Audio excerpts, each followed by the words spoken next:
This book is pragmatical, not philosophical, a practical manual, not a treatise upon theories.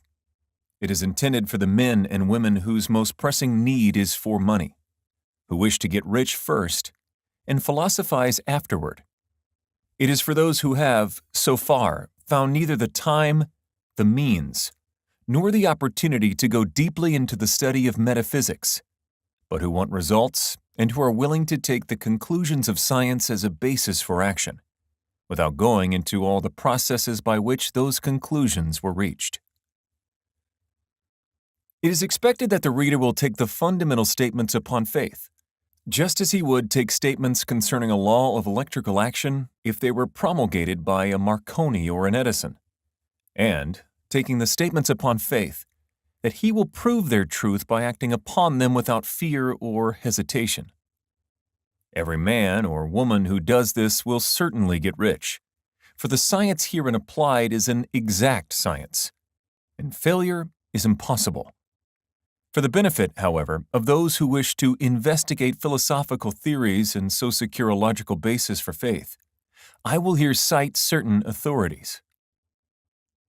The monistic theory of the universe, the theory that one is all, and that all is one, that one substance manifests itself as the seeming many elements of the material world, is of Hindu origin, and has been gradually winning its way into the thought of the Western world for 200 years. It is the foundation of all the Oriental philosophies, and of those of Descartes, Spinoza, Leibniz, Schopenhauer, Hegel, and Emerson. The reader who would dig to the philosophical foundations is advised to read Hegel and Emerson for himself. In writing this book, I have sacrificed all other considerations to plainness and simplicity of style, so that all might understand. The plan of action laid down herein was deduced from the conclusions of philosophy. It has been thoroughly tested, and bears the supreme test of practical experiment. It works. If you wish to know how the conclusions were arrived at, read the writings of the authors mentioned above.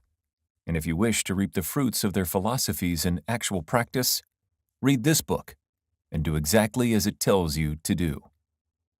The author. Chapter 1. The Right to be Rich. Whatever may be said in praise of poverty, the fact remains that it is not possible to live a really complete or successful life unless one is rich. No man can rise to his greatest possible height in talent or soul development unless he has plenty of money. For to unfold the soul and to develop talent, he must have many things to use, and he cannot have things unless he has money to buy them with. Man develops in mind, soul, and body by making use of things. And society is so organized that man must have money in order to become the possessor of things.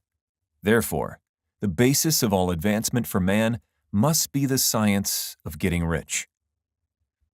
The object of all life is development, and everything that lives has an inalienable right to all the development it is capable of attaining. Man's right to life means his right to have the free and unrestricted use of all the things which may be necessary to his fullest mental, spiritual, and physical unfoldment, or, in other words, his right to be rich.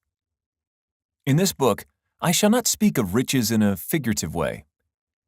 To be really rich does not mean to be satisfied or contented with a little. No man ought to be satisfied with a little if he is capable of using and enjoying more.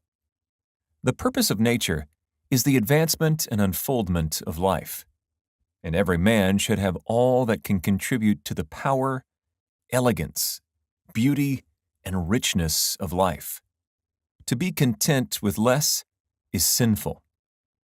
The man who owns all he wants for the living of all the life he is capable of living is rich, and no man who has not plenty of money can have all he wants.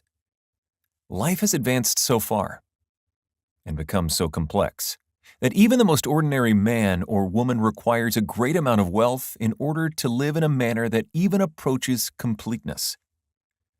Every person naturally wants to become all that they are capable of becoming, This desire to realize innate possibilities is inherent in human nature. We cannot help wanting to be all that we can be. Success in life is becoming what you want to be. You can become what you want to be only by making use of things. And you can have the free use of things only as you become rich enough to buy them. To understand the science of getting rich is therefore the most essential of all knowledge.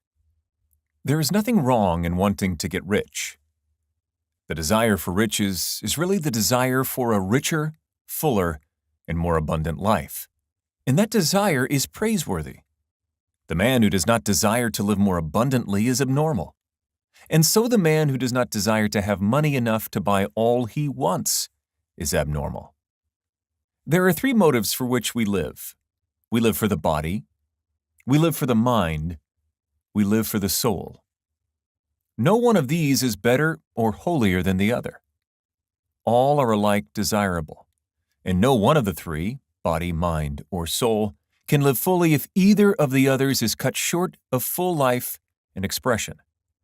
It is not right or noble to live only for the soul and deny mind or body, and it is wrong to live for the intellect and deny body and soul.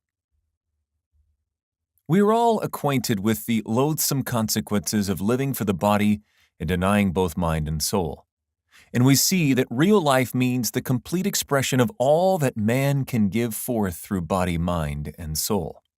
Whatever he can say, no man can be really happy or satisfied unless his body is living fully in every function, and unless the same is true of his mind and his soul. Wherever there is unexpressed possibility, or function not performed, there is unsatisfied desire. Desire is possibility seeking expression, or function seeking performance. Man cannot live fully in body without good food, comfortable clothing, and warm shelter, and without freedom from excessive toil. Rest and recreation are also necessary to his physical life.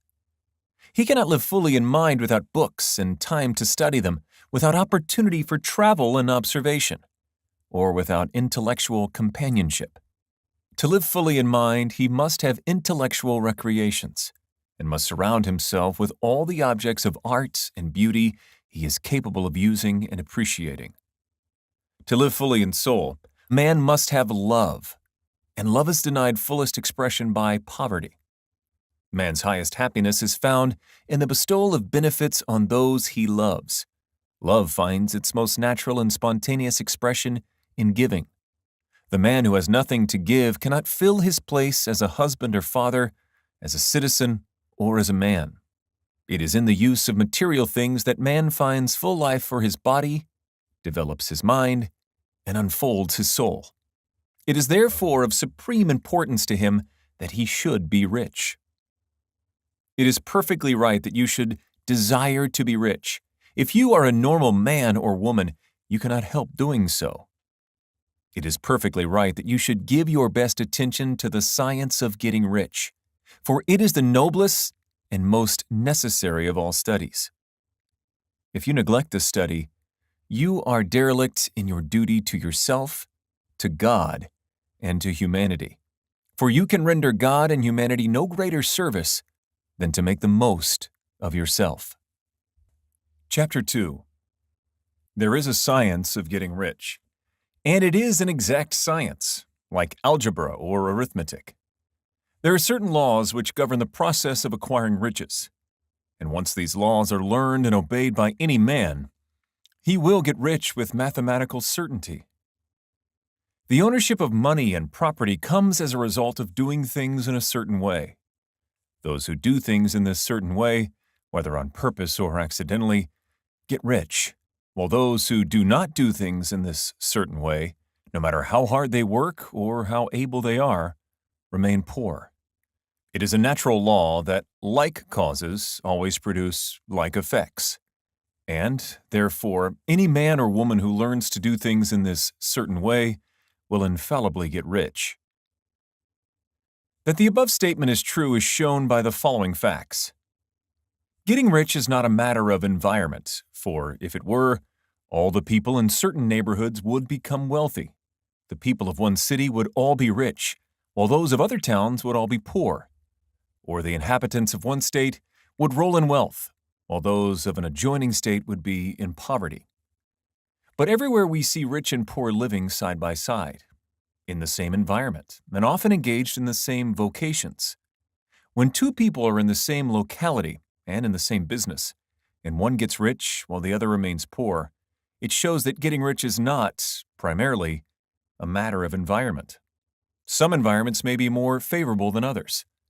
But when two people in the same business are in the same neighborhood, and one gets rich while the other fails, it indicates that getting rich is the result of doing things in a certain way. And further, the ability to do things in this certain way is not due solely to the possession of talent.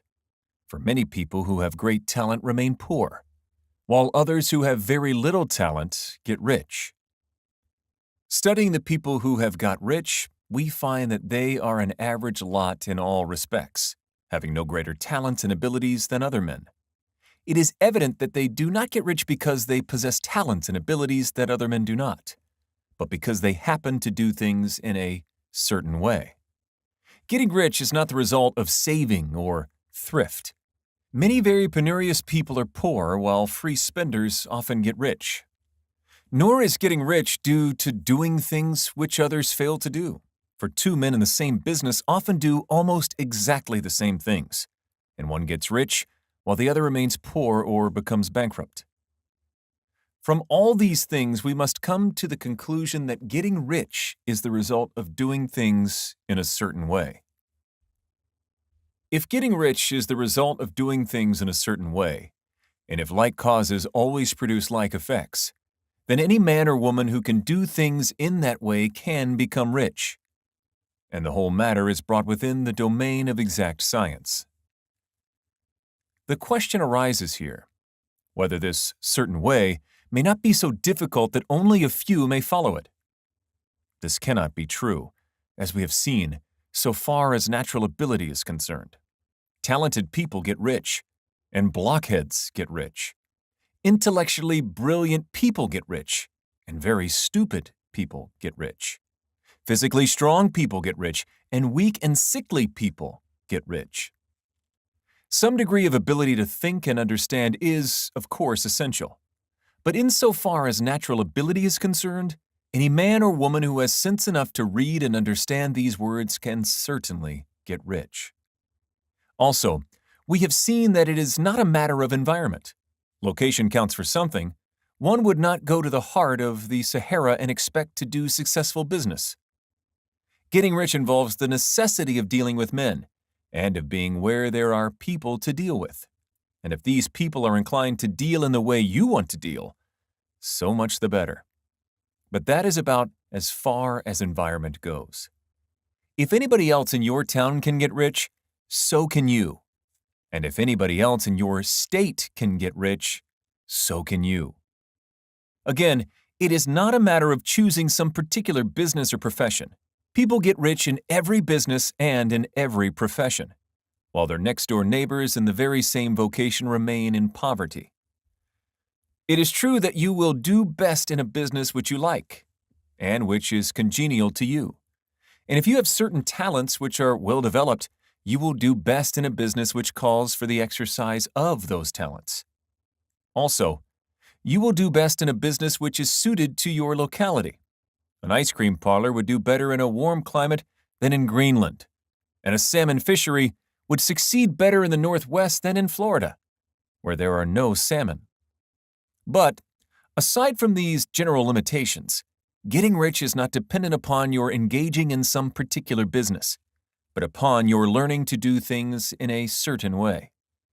If you are now in business, and anybody else in your locality is getting rich in the same business, while you are not getting rich, it is because you are not doing things in the same way that the other person is doing them. No one is prevented from getting rich by lack of capital. True, as you get capital, the increase becomes more easy and rapid, but no one who has capital is already rich and does not need to consider how to become so. No matter how poor you may be, if you begin to do things in the certain way, you will begin to get rich. and you will begin to have capital. The getting of capital is a part of the process of getting rich, and it is a part of the result which invariably follows the doing of things in the certain way. You may be the poorest person on the continent and be so deeply in debt you may have neither friends, influence, nor resources. But if you begin to do things in this way, you must infallibly begin to get rich. For like causes must produce like effects. If you have no capital, you can get capital. If you are in the wrong business, you can get into the right business. If you are in the wrong location, you can go to the right location. And you can do so by beginning in your present business and in your present location to do things in the certain way which causes success. Chapter 3. Is opportunity monopolized? No man is kept poor because opportunity has been taken away from him, because other people have monopolized the wealth and have put a fence around it. You may be shut off from engaging in business in certain lines, but there are other channels open to you. Probably it would be hard for you to get control of any of the great railroad systems. That field is pretty well monopolized. But the electric railway is still in its infancy and offers plenty of scope for enterprise. And it will be but a very few years until traffic and transportation through the air will become a great industry. And in all its branches will give employment to hundreds of thousands and perhaps to millions of people. Why not turn your attention to the development of aerial transportation, instead of competing with J.J. Hill and others for a chance in the steam railway world? It is quite true that if you are a workman in the employ of the Steel Trust, you have very little chance of becoming the owner of the plant in which you work. But it is also true that if you will commence to act in a certain way, you can soon leave the employ of the Steel Trust. You can buy a farm of from 10 to 40 acres and engage in business as a producer of foodstuffs. There is a great opportunity at this time for men who will live upon small tracts of land and cultivate the same intensively. Such men will certainly get rich. You may say that it is impossible for you to get the land, but I'm going to prove to you that it is not impossible, and that you can certainly get a farm if you will go to work in a certain way. At different periods, the tide of opportunity sets in different directions, according to the needs of the whole, and the particular stage of social evolution which has been reached. At present, in America, it is setting toward agriculture and the allied industries and professions. Today, opportunity is open before the farmer in his line more than before the factory worker in his line. It is open before the businessman who supplies the farmer more than before the one who supplies the factory worker, and before the professional man who waits upon the farmer more than before the one who serves the working class. There is abundance of opportunity for the man who will go with the tide, instead of trying to swim against it. So the factory workers, either as individuals or as a class, are not deprived of opportunity. The workers are not being kept down by their masters. They are not being ground by the trusts and combinations of capital. As a class, they are where they are because they do not do things in a certain way. If the workers of America chose to do so, they could follow the example of their brothers in Belgium and other countries and establish great department stores and cooperative industries. They could elect men of their own class to office and pass laws favoring the development of such cooperative industries. And in a few years, they could take peaceable possession of the industrial field. The working class may become the master class whenever they will begin to do things in a certain way. The law of wealth is the same for them as it is for all others. This they must learn, and they will remain where they are as long as they continue to do as they do. The individual worker, however, is not held down by the ignorance or the mental slothfulness of his class. He can follow the tide of opportunity to riches, and this book will tell him how. No one is kept in poverty by a shortness in the supply of riches. There is more than enough for all. A palace as large as the Capitol at Washington might be built for every family on Earth from the building material in the United States alone. And under intensive cultivation, this country would produce wool, cotton, linen, and silk enough to clothe each person in the world finer than Solomon was arrayed in all his glory, together with food enough to feed them all luxuriously. The visible supply is practically inexhaustible, and the invisible supply really is inexhaustible. Everything you see on earth is made from one original substance, out of which all things proceed. New forms are constantly being made, and older ones are dissolving, but all are shapes assumed by one thing. There is no limit to the supply of formless stuff or original substance. The universe is made out of it, but it was not all used in making the universe. The spaces in, through, and between the forms of the visible universe are permeated and filled with the original substance, with the formless stuff, with the raw material of all things.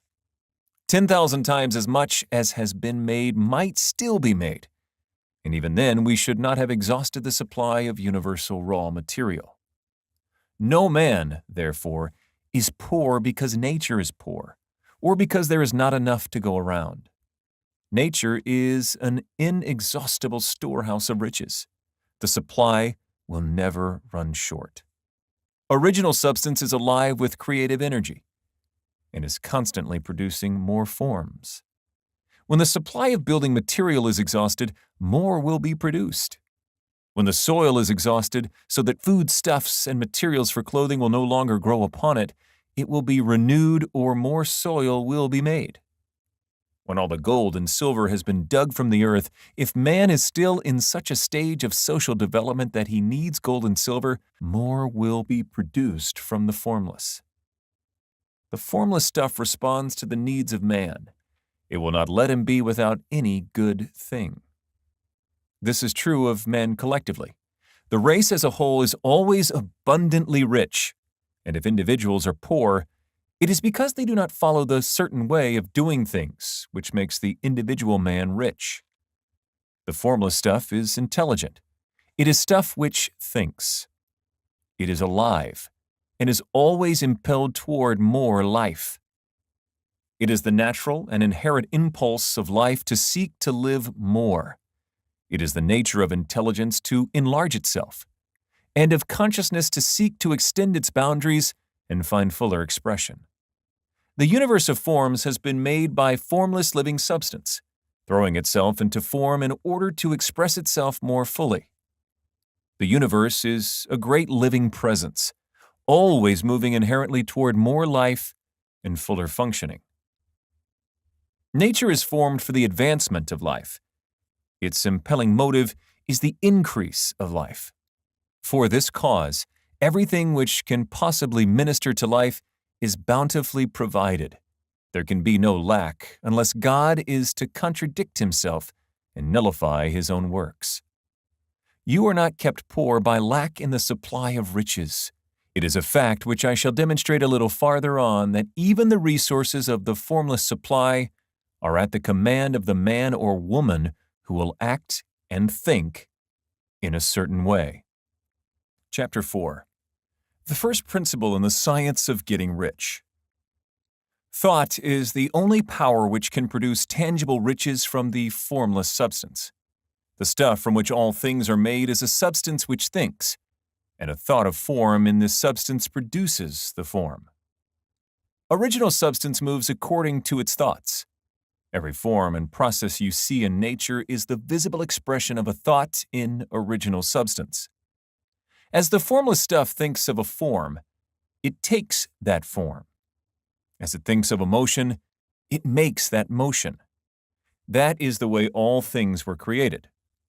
We live in a thought world, which is part of a thought universe. The thought of a moving universe extended throughout formless substance, and the thinking stuff moving according to that thought, took the form of systems of planets and maintains that form. Thinking substance takes the form of its thought and moves according to the thought, holding the idea of a circling system of suns and worlds. It takes the form of these bodies and moves them as it thinks. Thinking the form of a slow-growing oak tree, it moves accordingly and produces the tree, though centuries may be required to do the work. In creating, the formless seems to move according to the lines of motion it has established. The thought of an oak tree does not cause the instant formation of a full-grown tree, but it does start in motion the forces which will produce the tree, along established lines of growth.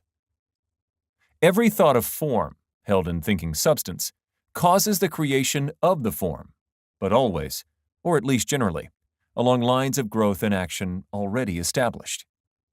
The thought of a house of a certain construction, if it were impressed upon formless substance, might not cause the instant formation of the house, but it would cause the turning of creative energies already working in trade and commerce into such channels as to result in the speedy building of the house. And if there were no existing channels through which the creative energy could work, then the house would be formed directly from primal substance, without waiting for the slow processes of the organic and inorganic world. No thought of form can be impressed upon original substance without causing the creation of the form. Man is a thinking center and can originate thought. All the forms that man fashions with his hands must first exist in his thought. He cannot shape a thing until he has thought that thing. And so far, man has confined his efforts wholly to the work of his hands.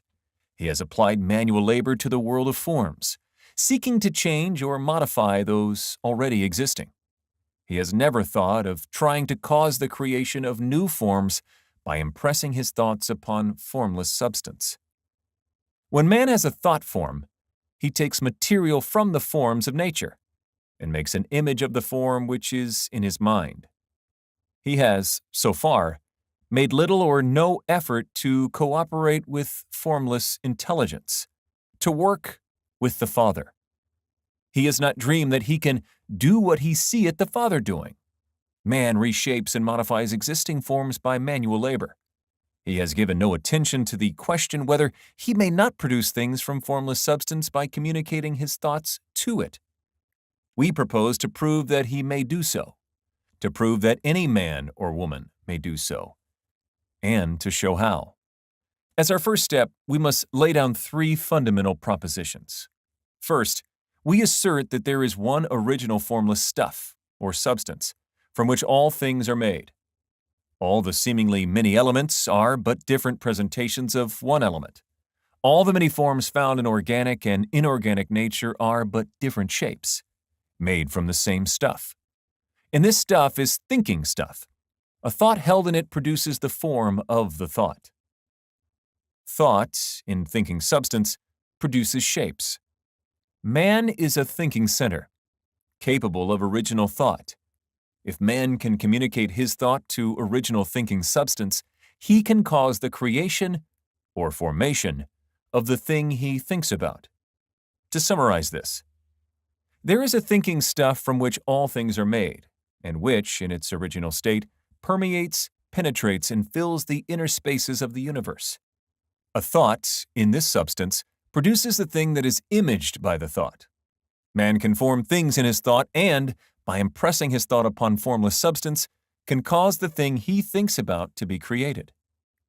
It may be asked if I can prove these statements, and without going into details, I answer that I can do so both by logic and experience. Reasoning back from the phenomena of form and thought, I come to one original thinking substance.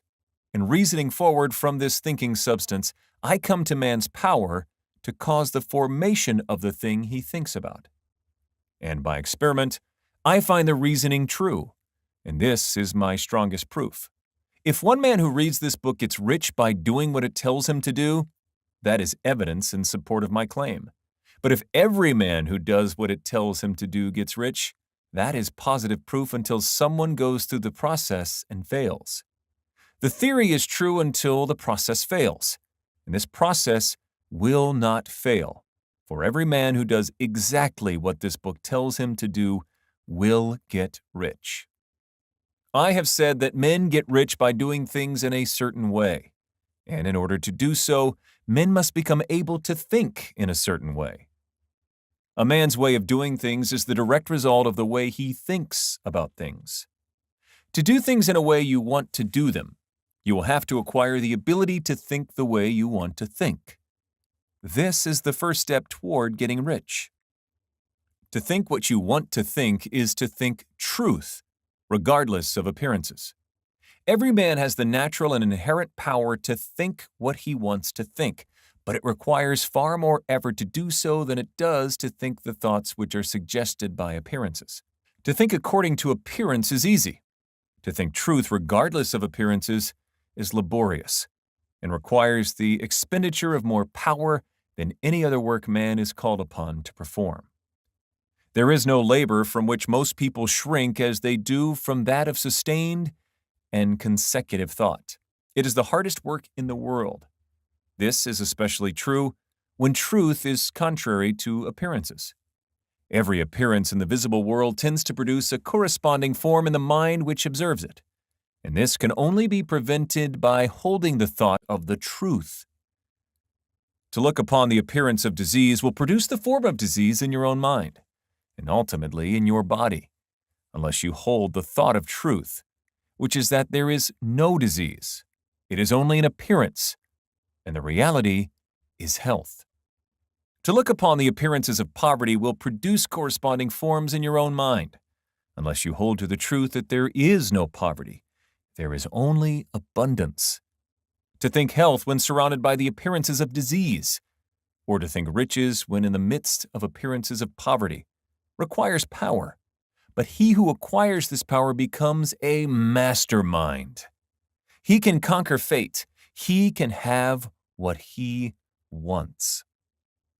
This power can only be acquired by getting hold of the basic fact which is behind all appearances, and that fact is that there is one thinking substance, from which and by which all things are made.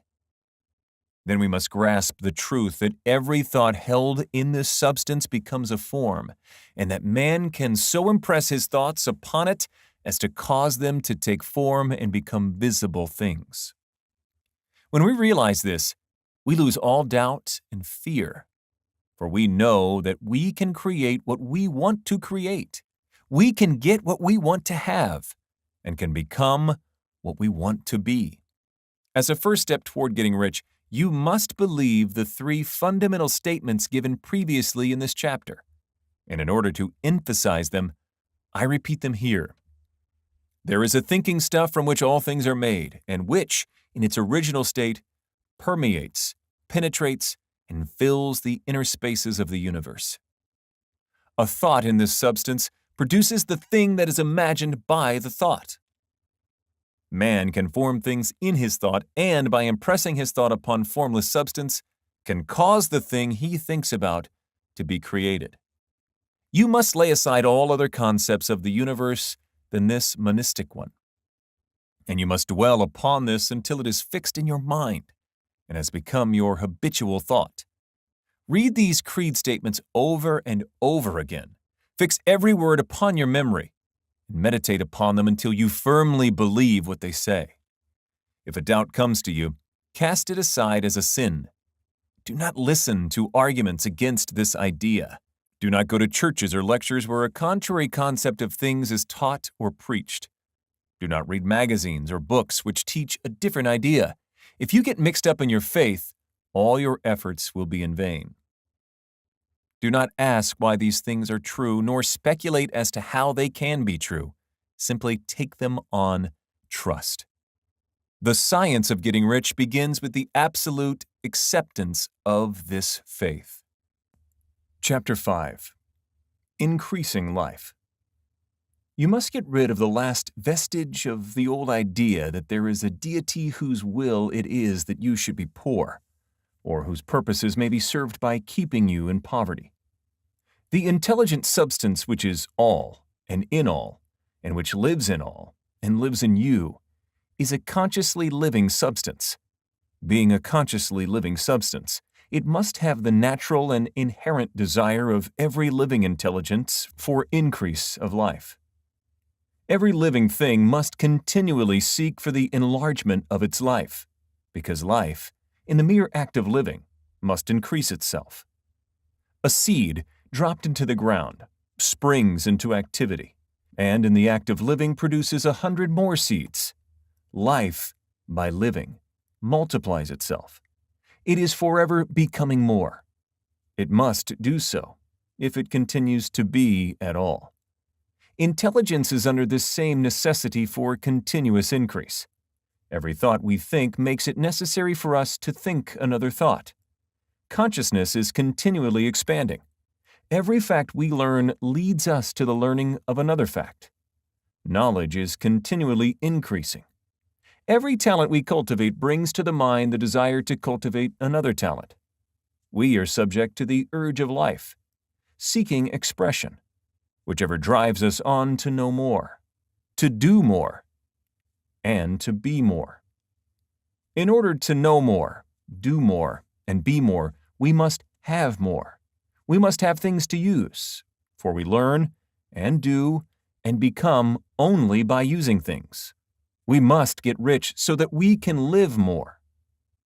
The desire for riches is simply the capacity for larger life-seeking fulfillment.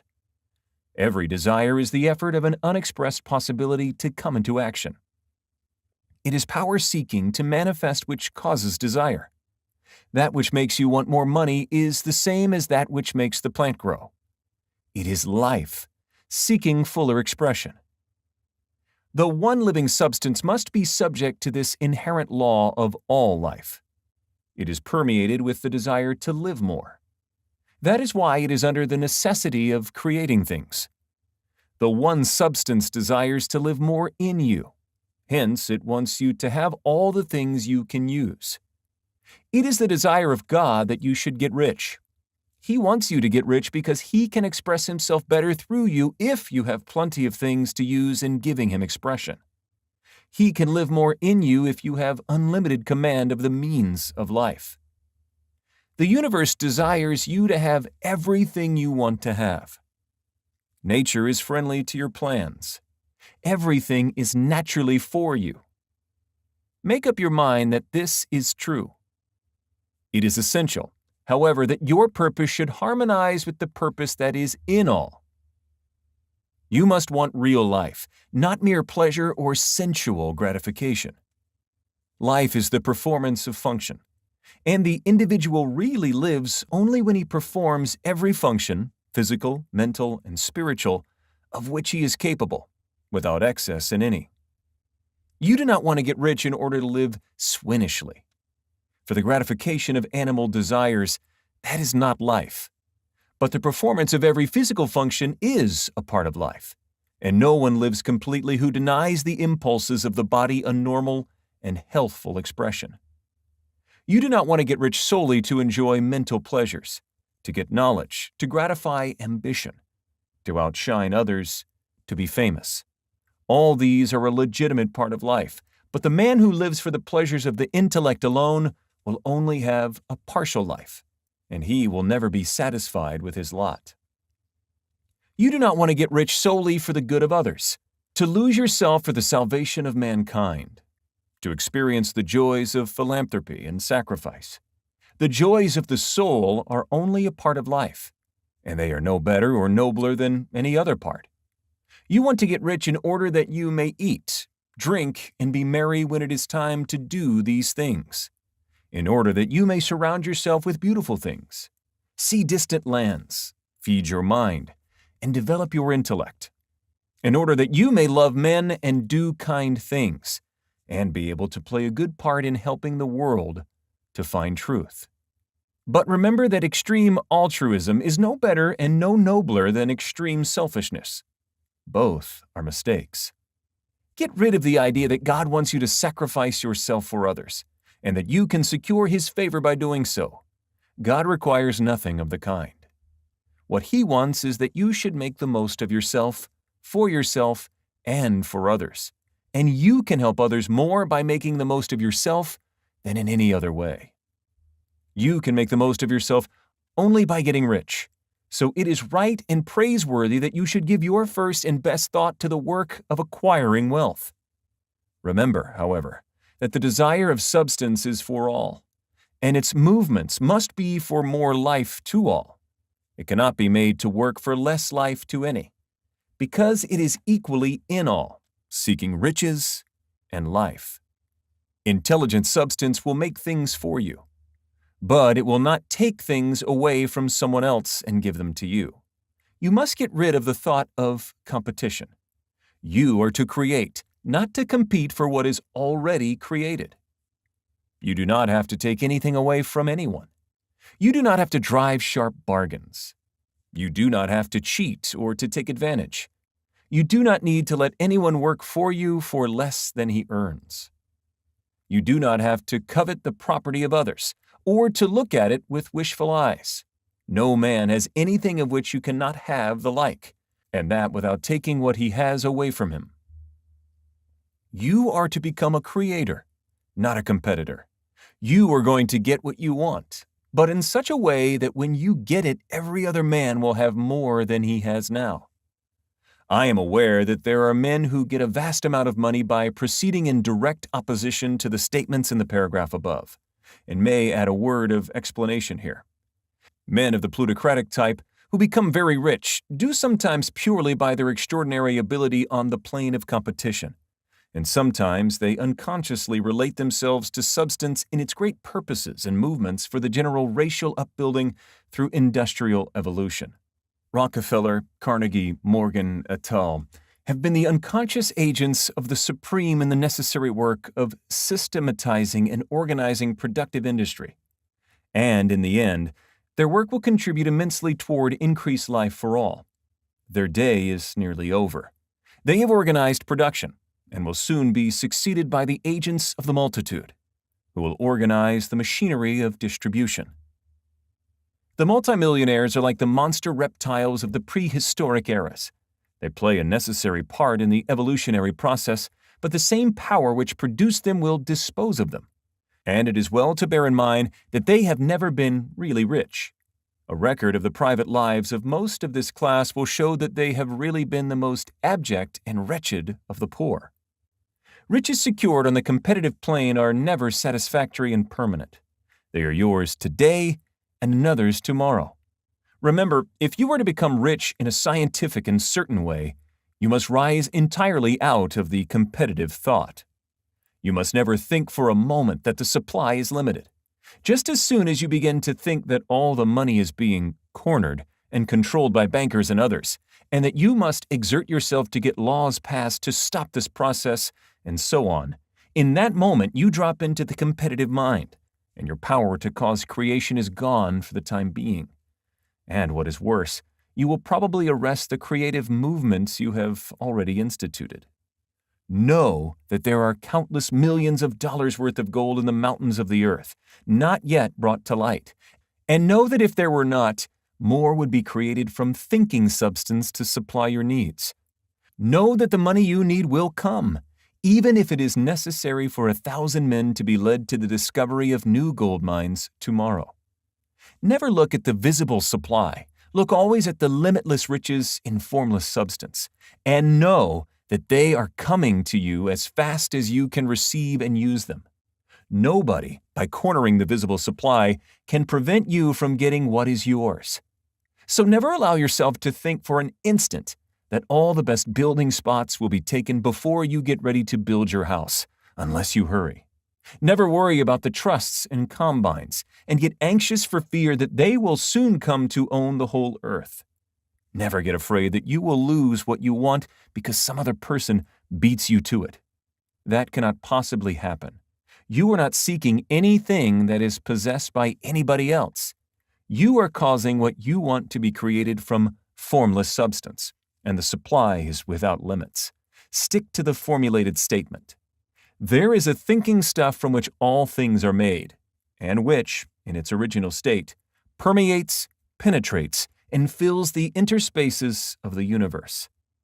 A thought in this substance produces the thing that is imagined by the thought. Man can form things in his thought and, by impressing his thought upon formless substance, can cause the thing he thinks about to be created. Chapter 6. How Riches Come to You. When I say that you do not have to drive sharp bargains, I do not mean that you do not have to drive any bargains at all, or that you are above the necessity for having any dealings with your fellow men. I mean that you will not need to deal with them unfairly. You do not have to get something for nothing, but can give to every man more than you take from him. You cannot give every man more in cash market value than you take from him, but you can give him more in use value than the cash value of the thing you take from him. The paper, ink, and other material in this book may not be worth the money you pay for it. But if the ideas suggested by it bring you thousands of dollars, you have not been wronged by those who sold it to you. They have given you a great use value for a small cash value. Let us suppose that I own a picture by one of the great artists, which, in any civilized community, is worth thousands of dollars. I take it to Baffin Bay, and by salesmanship induce an Eskimo to give a bundle of furs worth $500 for it. I have really wronged him, for he has no use for the picture. It has no use value to him. It will not add to his life. But suppose I give him a gun worth $50 for his furs. Then he has made a good bargain. He has use for the gun. It will get him many more furs and much food. It will add to his life in every way. It will make him rich. When you rise from the competitive to the creative plane, you can scan your business transactions very strictly. And if you are selling any man anything which does not add more to his life than the thing he gives you in exchange, you can afford to stop it. You do not have to beat anybody in business. And if you are in business which does beat people, get out of it at once. Give every man more in use value than you take from him in cash value. Then you are adding to the life of the world by every business transaction. If you have people working for you, you must take from them more in cash value than you pay them in wages. But you can so organize your business that it will be filled with the principle of advancement, and so that each employee who wishes to do so may advance a little every day. You can make your business do for your employees what this book is doing for you. You can so conduct your business that it will be a sort of ladder, by which every employee who will take the trouble may climb to riches himself, and, given the opportunity, if he will not do so, it is not your fault. And finally, because you are to cause the creation of your riches from formless substance, which permeates all your environment, it does not follow that they are to take shape from the atmosphere and come into being before your eyes. If you want a sewing machine, for instance, I do not mean to tell you that you are to impress the thought of a sewing machine on thinking substance until the machine is formed without hands, in the room where you sit or elsewhere. But if you want a sewing machine, hold the mental image of it with the most positive certainty that it is being made or is on its way to you. After once forming the thought, have the most absolute and unquestioning faith that the sewing machine is coming. Never think of it or speak of it in any other way than as being sure to arrive. Claim it as already yours. It will be brought to you by the power of the supreme intelligence, acting upon the minds of men. If you live in Maine, it may be that a man will be brought from Texas or Japan to engage in some transaction which will result in your getting what you want. If so, the whole matter will be as much to that man's advantage as it is to yours. Do not forget for a moment that the thinking substance is through all, in all, communicating with all, and can influence all. The desire of thinking substance for fuller life and better living has caused the creation of all the sewing machines already made, and it can cause the creation of millions more, and will, whenever men set it in motion by desire and faith, and by acting in a certain way. You can certainly have a sewing machine in your house, and it is just as certain that you can have any other thing or things which you want, and which you will use for the advancement of your own life and the lives of others. You need not hesitate about asking largely. It is your Father's pleasure to give you the kingdom, said Jesus. Original substance wants to live all that is possible in you, and wants you to have all that you can or will use for the living of the most abundant life. If you fix upon your consciousness the fact that the desire you feel for the possession of riches is one with the desire of omnipotence for more complete expression, your faith becomes invincible. Once I saw a little boy sitting at a piano and vainly trying to bring harmony out of the keys, and I saw that he was grieved and provoked by his inability to play real music. I asked him the cause of his vexation, and he answered, "I can feel the music in me, but I can't make my hands go right." The music in him was the urge of original substance, containing all the possibilities of all life. All that there is of music was seeking expression through the child. God, the one substance, is trying to live and do and enjoy things through humanity. He is saying, "I want hands to build wonderful structures, to play divine harmonies, to paint glorious pictures. I want the feet to run my errands, eyes to see my beauties, tongues to tell mighty truths and to sing marvelous songs," and so on. All that there is of possibility is seeking expression through men. God wants those who can play music to have pianos and every other instrument, and to have the means to cultivate their talents to the fullest extent. He wants those who can appreciate beauty to be able to surround themselves with beautiful things. He wants those who can discern truth to have every opportunity to travel and observe. He wants those who can appreciate dress to be beautifully clothed, and those who can appreciate good food to be luxuriously fed. He wants all these things because it is Himself that enjoys and appreciates them. It is God who wants to play and sing and enjoy beauty and proclaim truth and wear fine clothes and eat good foods. It is God that worketh in you to will and to do, said Paul.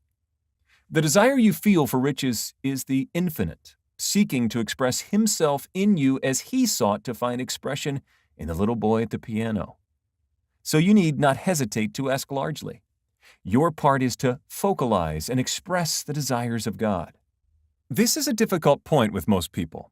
They retain something of the old idea that poverty and self-sacrifice are pleasing to God. They look upon poverty as a part of the plan, a necessity of nature.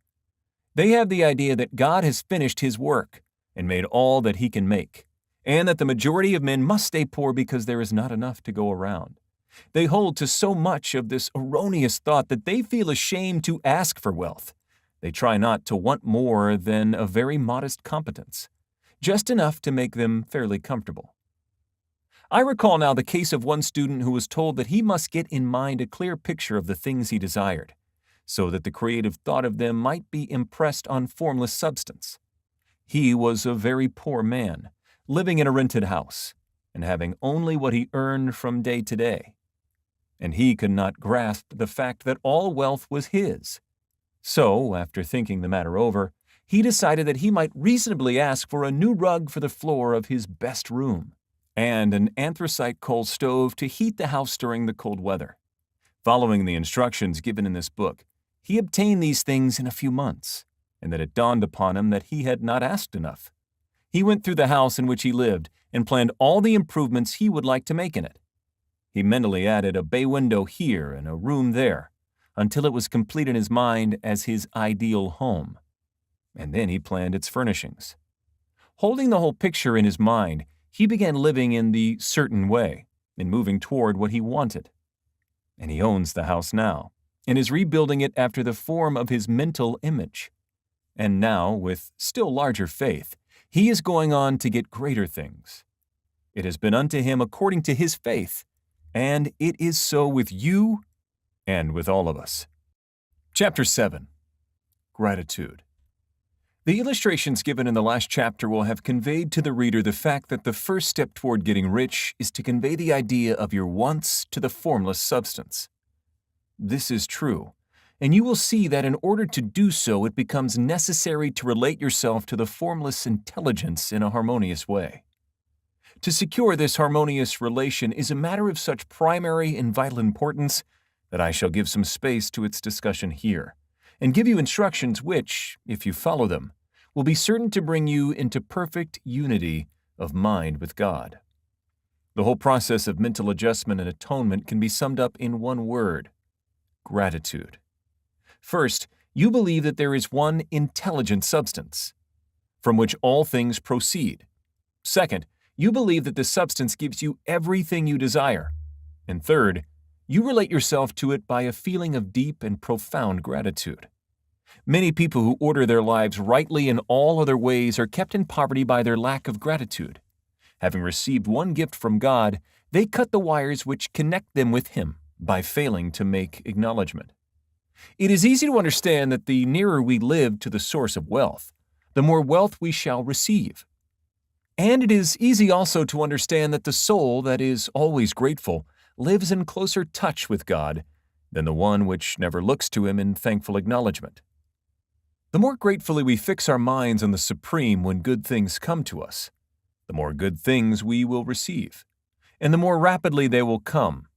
And the reason simply is that the mental attitude of gratitude draws the mind into closer touch with the source from which the blessings come.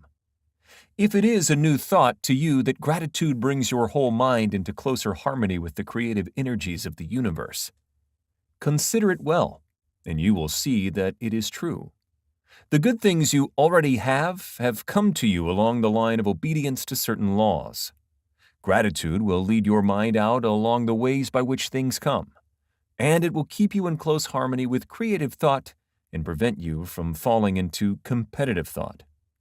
Gratitude alone can keep you looking toward the all and prevent you from falling into the error of thinking of the supply is limited, and to do that would be fatal to your hopes. There is a law of gratitude, and it is absolutely necessary that you should observe the law if you are to get the results you seek. The law of gratitude is the natural principle that action and reaction are always equal and in opposite directions. The grateful outreaching of your mind in thankful praise to the Supreme is a libertarian or expenditure of force. It cannot fail to reach that to which it addressed, and the reaction is an instantaneous movement towards you. Draw nigh unto God, and He will draw nigh unto you. That is a statement of psychological truth. And if your gratitude is strong and constant, the reaction in formless substance will be strong and continuous. The movement of the things you want will be always toward you. Notice the grateful attitude that Jesus took. How He always seems to be saying, I thank Thee, Father, that Thou hearest me. You cannot exercise much power without gratitude, for it is gratitude that keeps you connected with power. But the value of gratitude does not consist solely in getting you more blessings in the future. Without gratitude, you cannot long keep from dissatisfied thought regarding things as they are. The moment you permit your mind to dwell with dissatisfaction upon things as they are, you begin to lose ground. You fix attention upon the common, the ordinary, the poor, and the squalid and mean, and your mind takes the form of these things. Then you will transmit these forms or mental images to the formless, and the common, the poor, the squalid, and mean will come to you. To permit your mind to dwell upon the inferior is to become inferior and to surround yourself with inferior things. On the other hand, to fix your attention on the best is to surround yourself with the best and to become the best.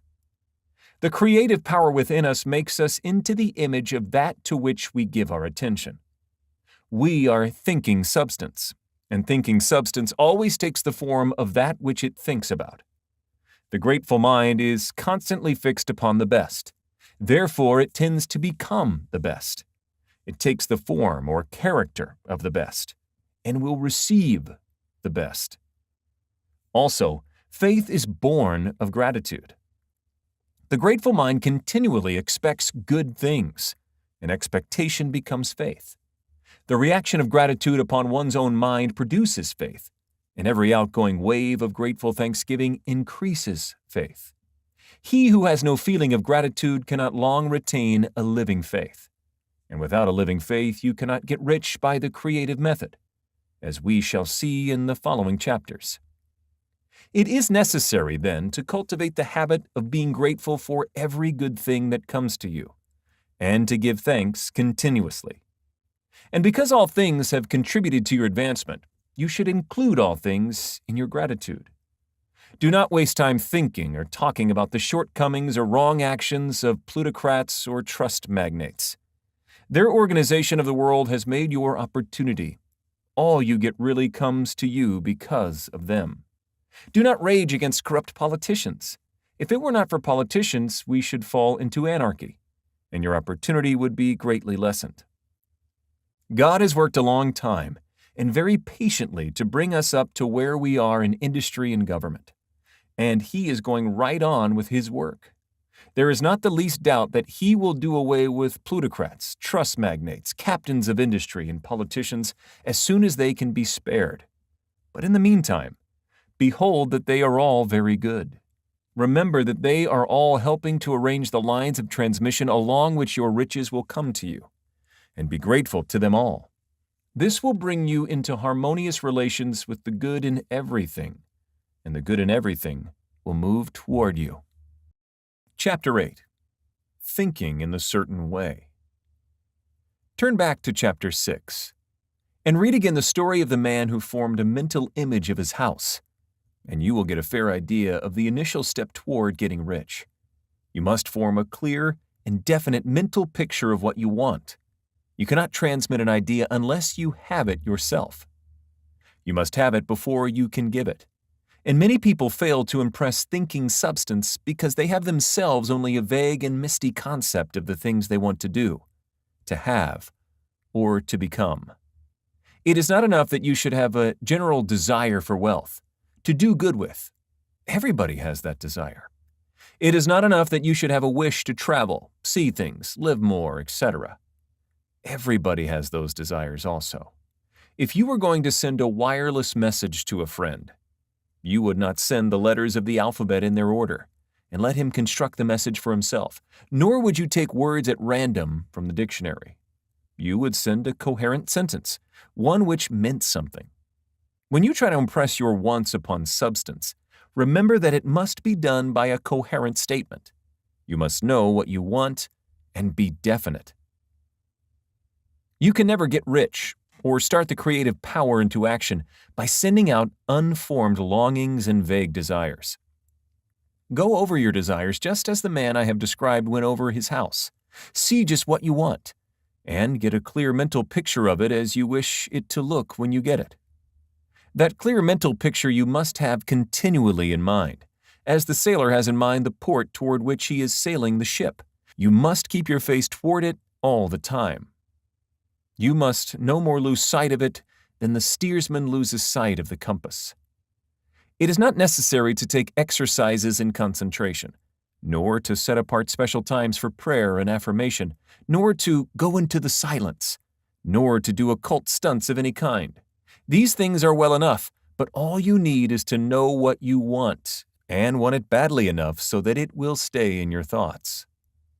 Spend as much of your leisure time as you can in contemplating your picture, but no one needs to take exercises to concentrate his mind on a thing which he really wants. It is the things you do, not really care about, which require effort to fix your attention upon them. And unless you really want to get rich, so that the desire is strong enough to hold your thoughts directed to the purpose as the magnetic pole holds the needle of the compass, it will hardly be worthwhile for you to try to carry out the instructions given in this book. The methods herein set forth are for people whose desire for riches is strong enough to overcome mental laziness and the love of ease, and make them work. The more clear and definite you make your picture then, and the more you dwell upon it, bringing out all its delightful details, the stronger your desire will be, and the stronger your desire, the easier it will be to hold your mind fixed upon the picture of what you want. Something more is necessary, however, than merely to see the picture clearly. If that is all you do, you are only a dreamer, and will have little or no power for accomplishment. Behind your clear vision must be the purpose to realize it, to bring it out in tangible expression. And behind this purpose must be an invincible and unwavering faith that the thing is already yours, that it is at hand, and you have only to take possession of it. Live in the new house, mentally, until it takes form around you physically. In the mental realm, enter at once into full enjoyment of the things you want. Whatever so things ye ask for when ye pray, believe that ye receive them, and ye shall have them, said Jesus. See the things you want as if they were actually around you all the time. See yourself as owning and using them. Make use of them in imagination just as you will use them when they are your tangible possessions. Dwell upon your mental picture until it is clear and distinct, and then take the mental attitude of ownership toward everything in that picture. Take possession of it, in mind, in the full faith that it is actually yours. Hold to this mental ownership. Do not waver for an instant in the faith that it is real. And remember what was said in a preceding chapter about gratitude. Be as thankful for it all the time as you expect to be when it has taken form. The man who can sincerely thank God for the things which as yet he owns only in imagination has real faith. He will get rich. He will cause the creation of whatsoever he wants. You do not need to pray repeatedly for things you want. It is not necessary to tell God about it every day. Use not vain repetitions as the heathen do, said Jesus to his pupils, for your Father knoweth that ye have need of these things before ye ask him. Your part is to intelligently formulate your desire for the things which make for a larger life, and to get these desires arranged into a coherent whole, and then to impress this whole desire upon the formless substance, which has the power and the will to bring you what you want. You do not make this impression by repeating strings of words.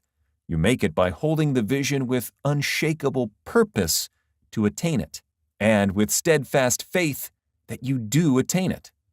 The answer to prayer is not according to your faith while you are talking, but according to your faith while you are working. You cannot impress the mind of God by having a special Sabbath day set apart to tell him what you want, and then forgetting him during the rest of the week.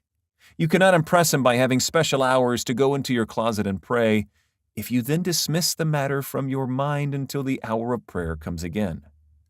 Oral prayer is well enough, and has its effect, especially upon yourself, in clarifying your vision and strengthening your faith. But it is not your oral petitions which get you what you want. In order to get rich, you do not need a sweet hour of prayer.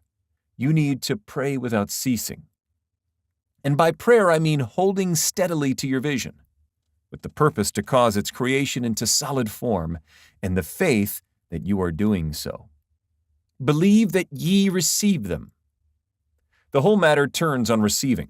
Once you have clearly formed your vision, when you have formed it, it is well to make an oral statement, addressing the supreme and reverent prayer, and from that moment you must, in mind, receive what you ask for. Live in the new house, wear the fine clothes, ride in the automobile, go on the journey, and confidently plan for greater journeys. Think and speak of all the things you have asked for in terms of actual, present ownership.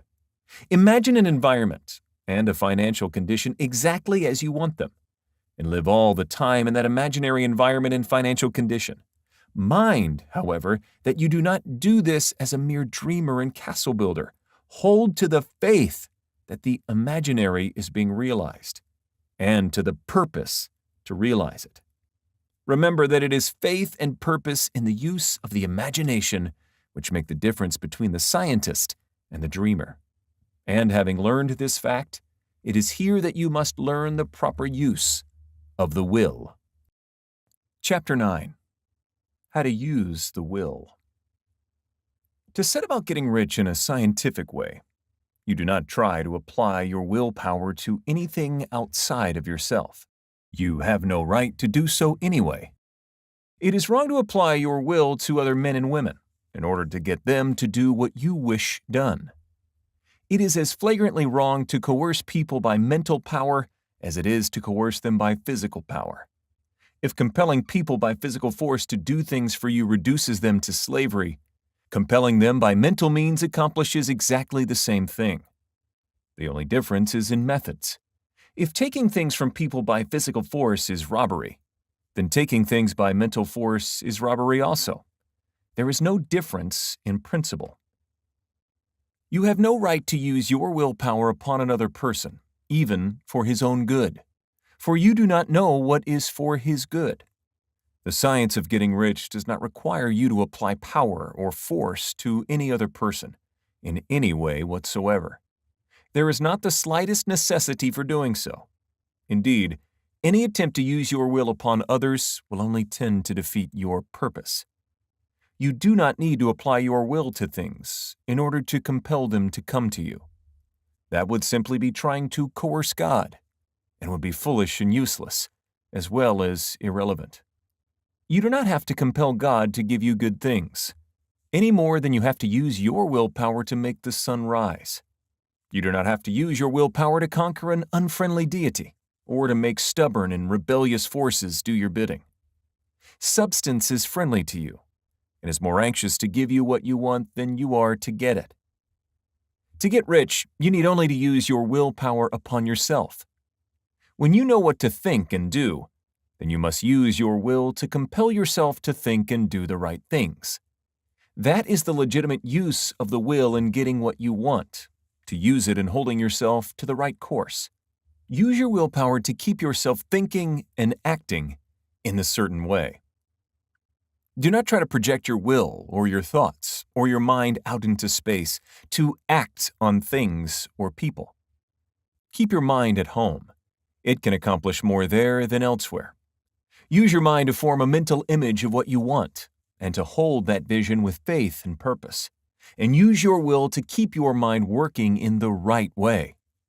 The more steady and continuous your faith and purpose, the more rapidly you will get rich, because you will make only positive impressions upon substance, and you will not neutralize or offset them by negative impressions.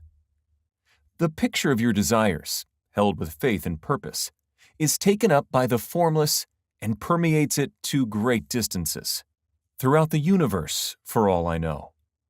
As this impression spreads, all things are set moving toward its realization. Every living thing, every inanimate thing, and the things yet uncreated are stirred toward bringing into being that which you want. All force begins to be exerted in that direction. All things begin to move toward you. The minds of people, everywhere, are influenced toward doing the things necessary to the fulfilling of your desires, and they work for you unconsciously. But you can check all this by starting a negative impression in the formless substance. Doubt or unbelief is as certain to start a movement away from you as faith and purpose are to start one toward you. It is by not understanding this that most people who try to make use of mental science in getting rich make their failure. Every hour and moment you spend in giving heed to doubts and fears, every hour you spend in worry, every hour in which your soul is possessed by unbelief, sets a current away from you in the whole domain of intelligent substance. All the promises are unto them that believe, and unto them only. Notice how insistent Jesus was upon this point of belief, and now you know the reason why. Since belief is all-important, it behooves you to guard your thoughts, as your beliefs will be shaped to a very great extent by the things you observe and think about. It is important that you should command your attention. And here the will comes into use, for it is by your will that you determine upon what things your attention shall be fixed. If you want to become rich, you must not make a study of poverty. Things are not brought into being by thinking about their opposites. Health is never to be attained by studying disease and thinking about disease. Righteousness is not to be promoted by studying sin and thinking about sin. And no one ever got rich by studying poverty and thinking about poverty. Medicine as a science of disease has increased disease. Religion as a science of sin has promoted sin. And economics as a study of poverty will fill the world with wretchedness and want. Do not talk about poverty. Do not investigate it or concern yourself with it. Never mind what its causes are. You have nothing to do with them. What concerns you is the cure. Do not spend your time in charitable work or charity movements. All charity only tends to perpetuate the wretchedness it aims to eradicate. I do not say that you should be hard-hearted or unkind and refuse to hear the cry of need, but you must not try to eradicate poverty in any of the conventional ways. Put poverty behind you, and put all that pertains to it behind you, and make good. Get rich. That is the best way you can help the poor. And you cannot hold the mental image which is to make you rich if you fill your mind with pictures of poverty. Do not read books or papers which give circumstantial accounts of the wretchedness of the tenement dwellers, of the horrors of child labor, and so on. Do not read anything which fills your mind with gloomy images of want and suffering. You cannot help the poor in the least by knowing about these things, and the widespread knowledge of them does not tend at all to do away with poverty. What tends to do away with poverty is not the getting of pictures of poverty into your mind, but getting pictures of wealth into the minds of the poor. You are not deserting the poor in their misery when you refuse to allow your mind to be filled with pictures of that misery. Poverty can be done away with, not by increasing the number of well-to-do people who think about poverty, but by increasing the number of poor people who purpose with faith to get rich. The poor do not need charity, they need inspiration. Charity only sends them a loaf of bread to keep them alive in their wretchedness, or gives them an entertainment to make them forget an hour or two, but inspiration will cause them to rise out of their misery. If you want to help the poor, demonstrate to them that they can become rich. Prove it by getting rich yourself. The only way in which poverty will ever be banished from this world is by getting a large and constantly increasing number of people to practice the teachings of this book. People must be taught to become rich by creation, not competition. Every man who becomes rich by competition throws down behind him the ladder by which he rises, and keeps others down. But every man who gets rich by creation opens a way for thousands to follow him, and inspires them to do so. You are not showing hardness of heart or an unfeeling disposition when you refuse to pity poverty, see poverty, read about poverty, or think or talk about it, or to listen to those who do talk about it. Use your willpower to keep your mind off the subject of poverty, and to keep it fixed with faith and purpose on the vision of what you want. Chapter 10. Further use of the will. You cannot retain a true and clear vision of wealth if you are constantly turning your attention to opposing pictures, whether they be external or imaginary. Do not tell of your past troubles of a financial nature. If you have had them, do not think of them at all. Do not tell of the poverty of your parents or the hardships of your early life.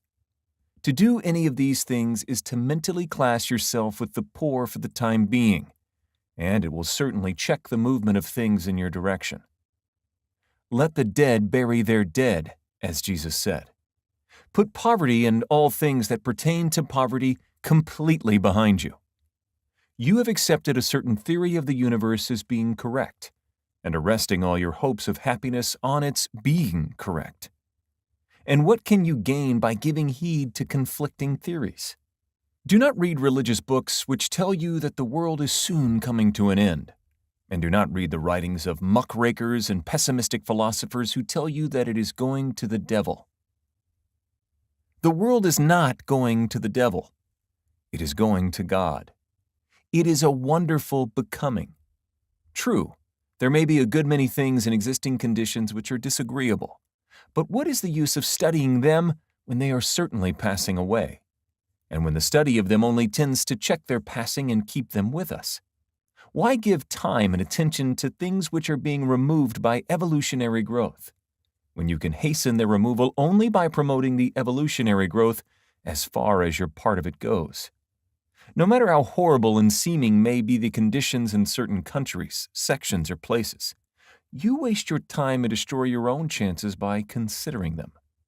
You should interest yourself in the world's becoming rich. Think of the riches the world is coming into, instead of the poverty it is growing out of. And bear in mind that the only way in which you can assist the world in growing rich is by growing rich yourself through the creative method, not the competitive one. Give your attention wholly to riches. Ignore poverty. Whenever you think or speak of those who are poor, think and speak of them as those who are becoming rich, as those who are to be congratulated rather than pitied. Then they and others will catch the inspiration and begin to search for the way out. Because I say that you are to give your whole time and mind and thought to riches, it does not follow that you are to be sordid or mean. To become really rich is the noblest aim you can have in life, for it includes everything else. On the competitive plane, the struggle to get rich is a godless scramble for power over other men. But when we come into the creative mind, all this is changed. All that is possibly in the way of greatness and soul unfoldment of service and lofty endeavor comes by way of getting rich. All is made possible by the use of things. If you lack for physical health, you will find that the attainment of it is conditional on your getting rich. Only those who are emancipated from financial worry and who have the means to live a carefree existence and follow hygienic practices can have and retain health. Moral and spiritual greatness is possible only to those who are above the competitive battle for existence, and only those who are becoming rich on the plane of creative thought are free from the degrading influences of competition. If your heart is set on domestic happiness, remember that love flourishes best where there is refinement, a high level of thought, and freedom from corrupting influences. And these are to be found only where riches are attained by the existence of creative thought, without strife or rivalry. You can aim at nothing so great or noble, I repeat, as to become rich, and you must fix your attention upon your mental picture of riches, to the exclusion of all that may tend to dim or obscure the vision. You must learn to see the underlying truth in all things. You must see beneath all seemingly wrong conditions the great one life ever moving forward toward fuller expression and more complete happiness. It is the truth that there is no such thing as poverty, that there is only wealth. Some people remain in poverty because they are ignorant of the fact that there is wealth for them, and these can be best taught by showing them the way to affluence in your own person and practice. Others are poor because, while they feel that there is a way out, they are too intellectually indolent to put forth the mental effort necessary to find that way and travel it. And for those, the very best thing you can do is to arouse their desire by showing them the happiness that comes from being rightly rich. Others still are poor because, while they have some notion of science, they have become so swamped and lost in the maze of metaphysical and occult theories that they do not know which road to take. They try a mixture of many systems and fail in all. For these, again, the very best thing to do is to show the right way in your own person and practice. An ounce of doing things is worth a pound of theorizing. The very best thing you can do for the whole world is to make the most of yourself. You can serve God and man in no more effective way than by getting rich. That is, if you get rich by the creative method and not by the competitive one. Another thing, we assert that this book gives in detail the principles of the science of getting rich.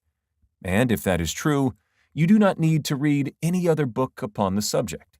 This may sound narrow and egotistical, but consider, there is no more scientific method of compilation in mathematics than by addition, subtraction, multiplication, and division. No other method is possible. There can be but one shortest distance between 2 points. There is only one way to think scientifically, and that is to think in the way that leads by the most direct and simple route to the goal. No man has yet formulated a briefer or less complex system than the one set forth herein.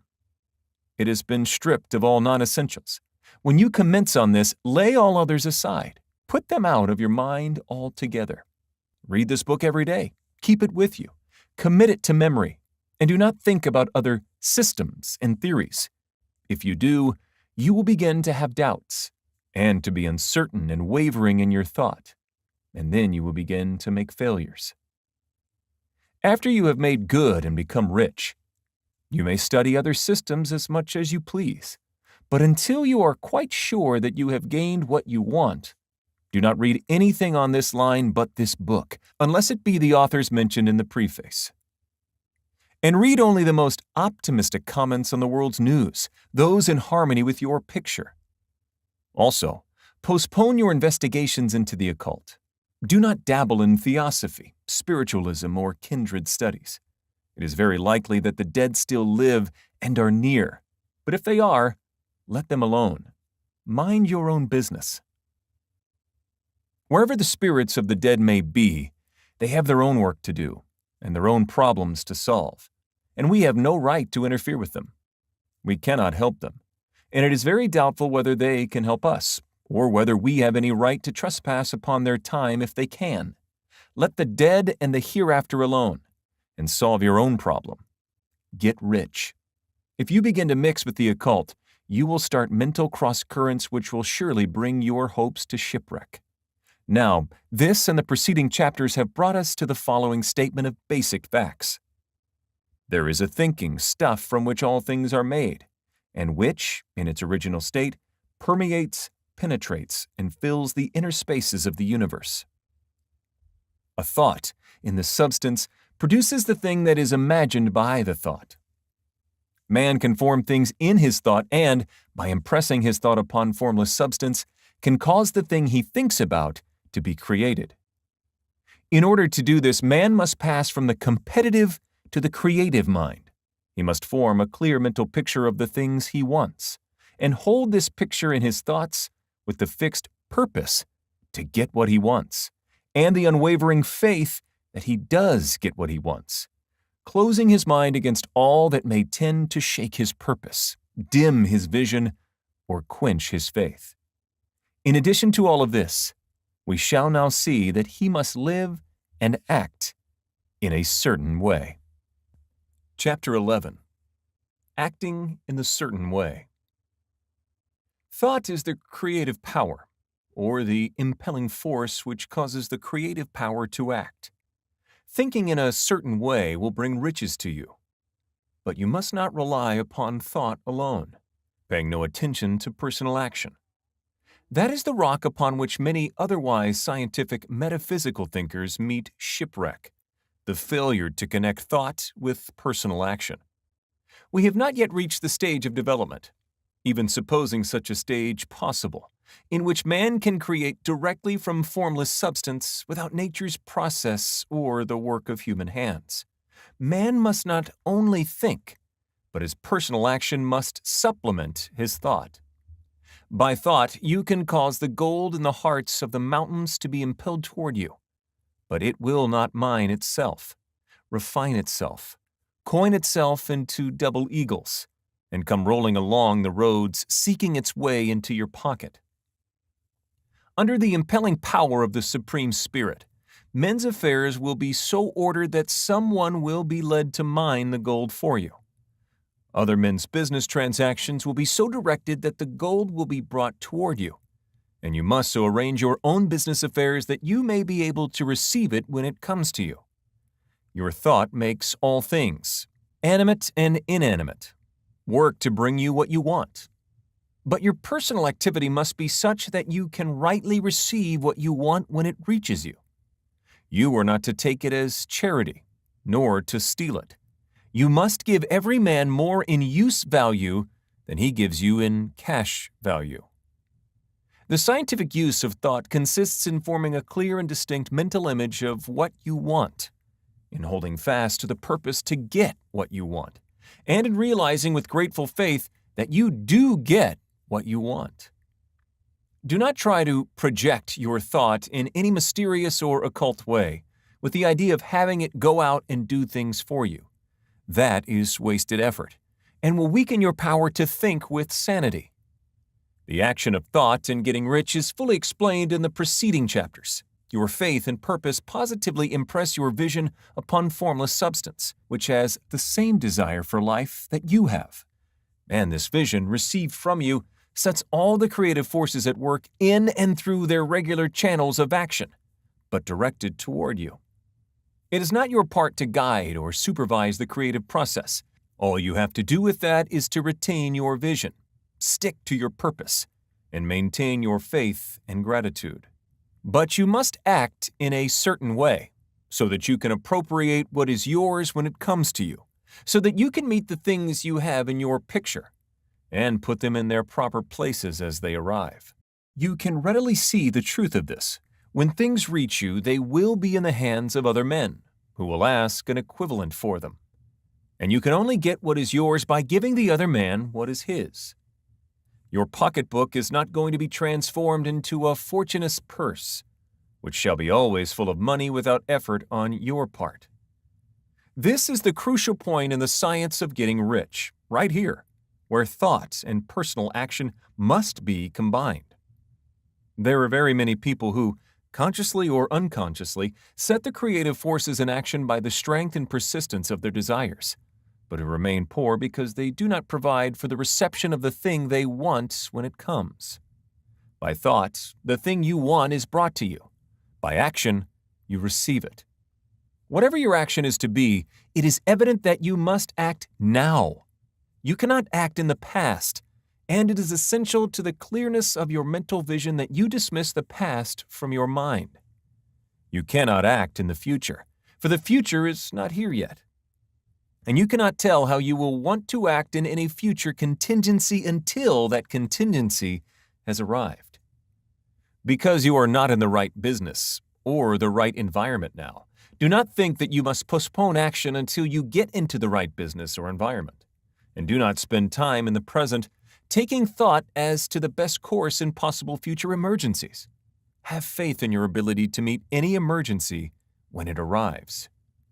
If you act in the present with your mind on the future, your present action will be with a divided mind, and you will not be effective. Put your whole mind into present action. Do not give your creative impulse to original substance, and then sit down and wait for results. If you do, you will never get them. Act now. There is never any time but now, and there never will be any time but now. If you are ever to begin to make ready for the reception of what you want, you must begin now. And your action, whatever it is, must most likely be in your present business or employment, and must be upon the persons and things in your present environment. You cannot act where you are not. You cannot act where you have been, and you cannot act where you are going to be. You can act only where you are. Do not bother as to whether yesterday's work was well done or ill done. Do today's work well. Do not try to do tomorrow's work now. There will be plenty of time to do that when you get to it. Do not try by occult or mystical means to act on people or things that are out of your reach. Do not wait for a change of environment before you act. Get a change of environment by action. You can so act upon the environment in which you are now as to cause yourself to be transferred to a better environment. Hold with faith and purpose the vision of yourself in the better environment, but act upon your present environment with all your heart, and with all your strength, and with all your mind. Do not spend any time in daydreaming or castle building. Hold to the one vision of what you want and act now. Do not cast about seeking some new thing to do or some strange, unusual, or remarkable action to perform as a first step toward getting rich. It is probable that your actions, at least for some time to come, will be those you have been performing for some time past. But you are to begin now to perform these actions in the certain way, which will surely make you rich. If you are engaged in some business and feel that it is not the right one for you, do not wait until you get into the right business before you begin to act. Do not feel discouraged or sit down and lament because you are misplaced. No man was ever so misplaced but that he could not find the right place. And no man ever became so involved in the wrong business but that he could get into the right business. Hold the vision of yourself in the right business, with the purpose to get into it, and the faith that you will get into it, and are getting into it. But act in your present business. Use your present business as the means of getting a better one, and use your present environment as the means of getting into a better one. Your vision of the right business, if held with faith and purpose, will cause the Supreme to move the right business toward you. And your action, if performed in the certain way, will cause you to move toward the business. If you are an employee or wage earner and feel that you must change places in order to get what you want, do not project your thought into space and rely upon it to get you another job. It will probably fail to do so. Hold the vision of yourself in the job you want, while you act with faith and purpose on the job you have, and you will certainly get the job you want. Your vision and faith will set the creative force in motion and bring it toward you, and your action will cause the forces in your own environment to move you toward the place you want. In closing this chapter, we will add another statement to our syllabus. There is a thinking stuff from which all things are made, and which, in its original state, permeates, penetrates, and fills the inner spaces of the universe. A thought, in this substance, produces the thing that is imaged by the thought. Man can form things in his thought and, by impressing his thought upon formless substance, can cause the thing he thinks about to be created. In order to do this, man must pass from the competitive to the creative mind. He must form a clear mental picture of the things he wants and hold his picture in his thoughts with the fixed purpose to get what he wants and the unwavering faith that he does get what he wants, closing his mind to all that may tend to shake his purpose, dim his vision, or quench his faith. That he may receive what he wants when it comes, man must act now upon the people and things in his present environment. Chapter 12. Efficient Action. You must use your thought as directed in previous chapters and begin to do what you can do where you are, and you must do all that you can do where you are. You can advance only by being larger than your present place, and no man is larger than his present place who leaves undone any of the work pertaining to that place. The world is advanced only by those who more than fill their present places. If no man quite filled his present place, you can see that there must be a going backward in everything. Those who do not quite fill their present places are a dead weight upon society, government, commerce, and industry. They must be carried along by others at a great expense. The progress of the world is retarded only by those who do not fill the places they are holding. They belong to a former age and a lower stage or plane of life, and their tendency is toward degeneration. No society could advance if every man was smaller than his place. Social evolution is guided by the law of physical and mental evolution. In the animal world, evolution is caused by excess of life. When an organism has more life than can be expressed in the functions of its own plane, it develops the organs of a higher plane, and a new species is originated. There never would have been new species had there not been organisms which more than filled their places. The law is exactly the same for you. Your getting rich depends upon your applying this principle to your own affairs. Every day is either a successful day or a day of failure, and it is the successful days which get you what you want. If every day is a failure, you can never get rich, while if every day is a success, you cannot fail to get rich. If there is something that may be done today and you do not do it, you have failed insofar as the thing is concerned, and the consequences may be more disastrous than you imagine. You cannot foresee the results of even the most trivial act.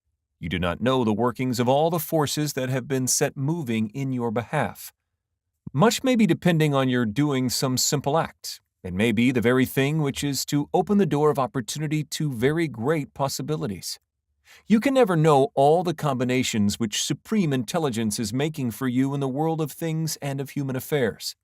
Your neglect or failure to do some small thing may cause a long delay in getting what you want. Do every day all that can be done that day.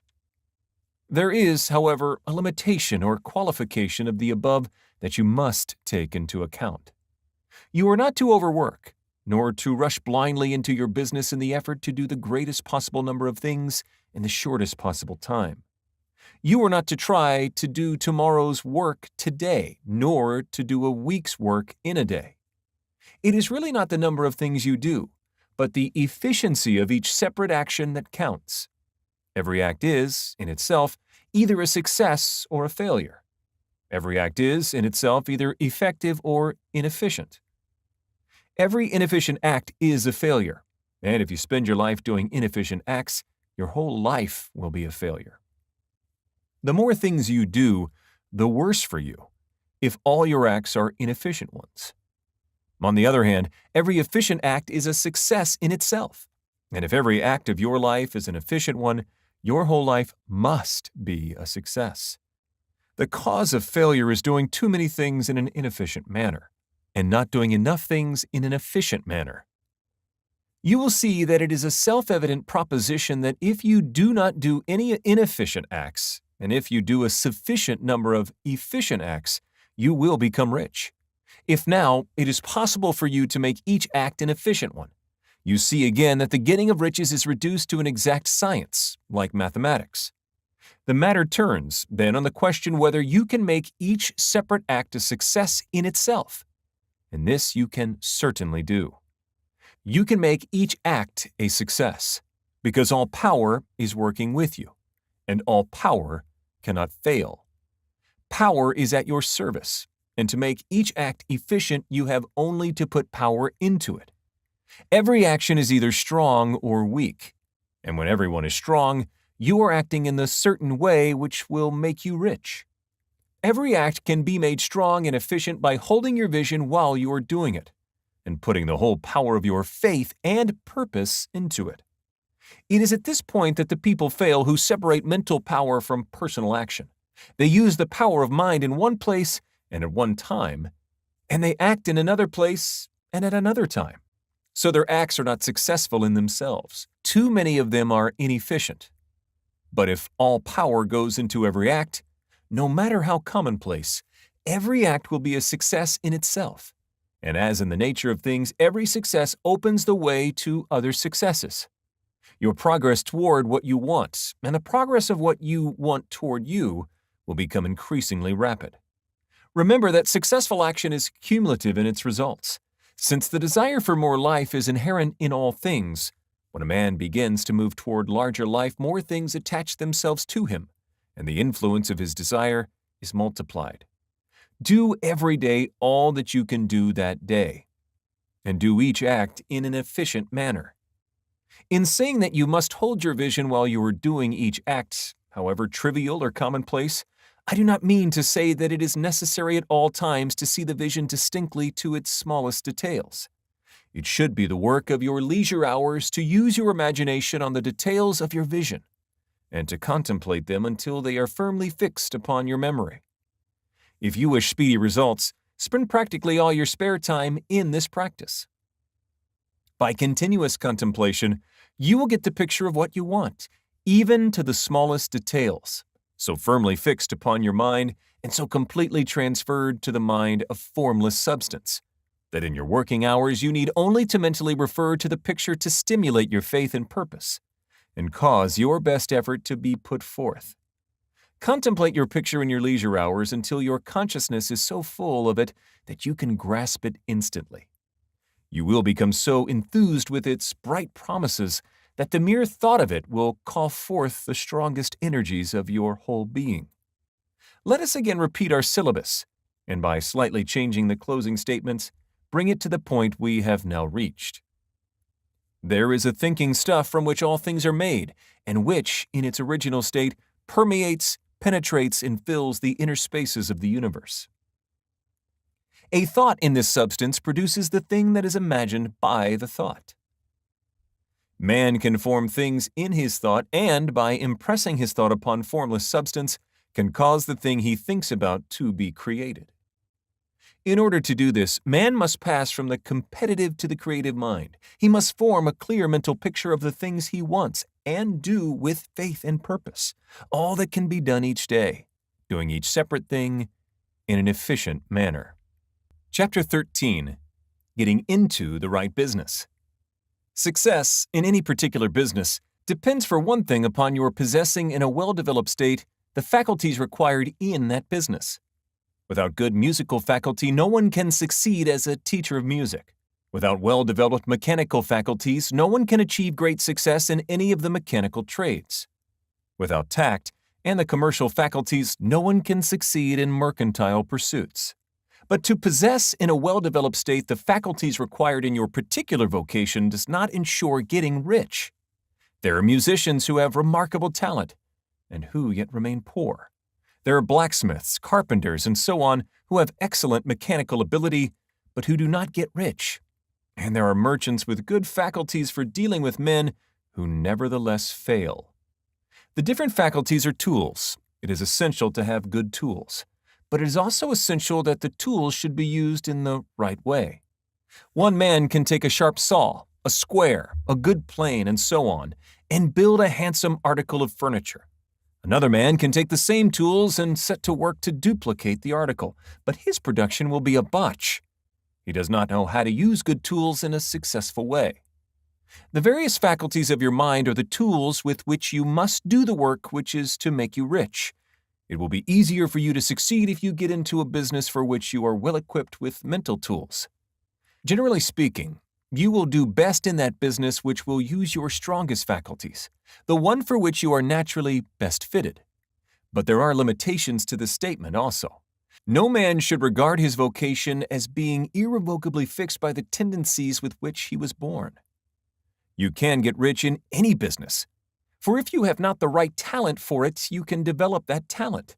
It merely means that you will have to make your tools as you go along, instead of confining yourself to the use of those with which you were born. It will be easier for you to succeed in a vocation for which you already have the talents in a well-developed state, but you can succeed in any vocation, for you can develop any rudimentary talent, and there is no talent of which you have not at least the rudiment. You will get rich most easily in point of effort, if you do that for which you are best fitted, but you will get rich mostly satisfactory if you do that which you want to do. Doing what you want to do is life, and there is no real satisfaction in living if we are compelled to be forever doing something which we do not like to do, and can never do what we want to do. And it is certain that you can do what you want to do. The desire to do it is proof that you have within you the power which can do it. Desire is a manifestation of power. The desire to play music is the power which can play music seeking expression and development. The desire to invent mechanical devices is the mechanical talent seeking expression and development. Where there is no power, either developed or underdeveloped, to do a thing, there is never any desire to do that thing. And where there is strong desire to do a thing, it is certain proof that the power to do it is strong and only requires to be developed and applied in the right way. All things else being equal, it is best to select the business for which you have the best developed talent. But if you have a strong desire to engage in any particular line of work, you should select that work as the ultimate end at which you aim. You can do what you want to do, and it is your right and privilege to follow the business or avocation which will be most congenial and pleasant. You are not obligated to do what you do not like to do, and should not do it except as a means to bring you to the doing of the thing you want to do. If there are past mistakes whose consequences have placed you in an undesirable business or environment, you may be obliged for some time to do what you do not like to do, but you can make the doing of it pleasant by knowing that it is making it possible for you to come to the doing of what you want to do.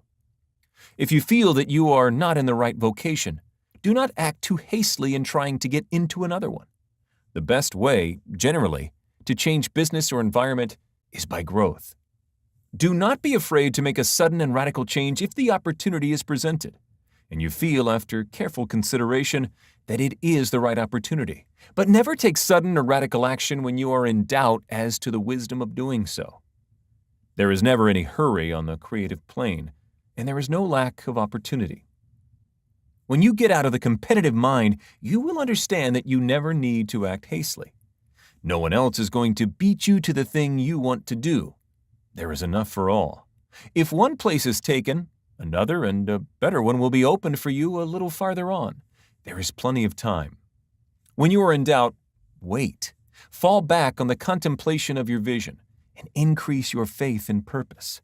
And by all means, in times of doubt and indecision, cultivate gratitude.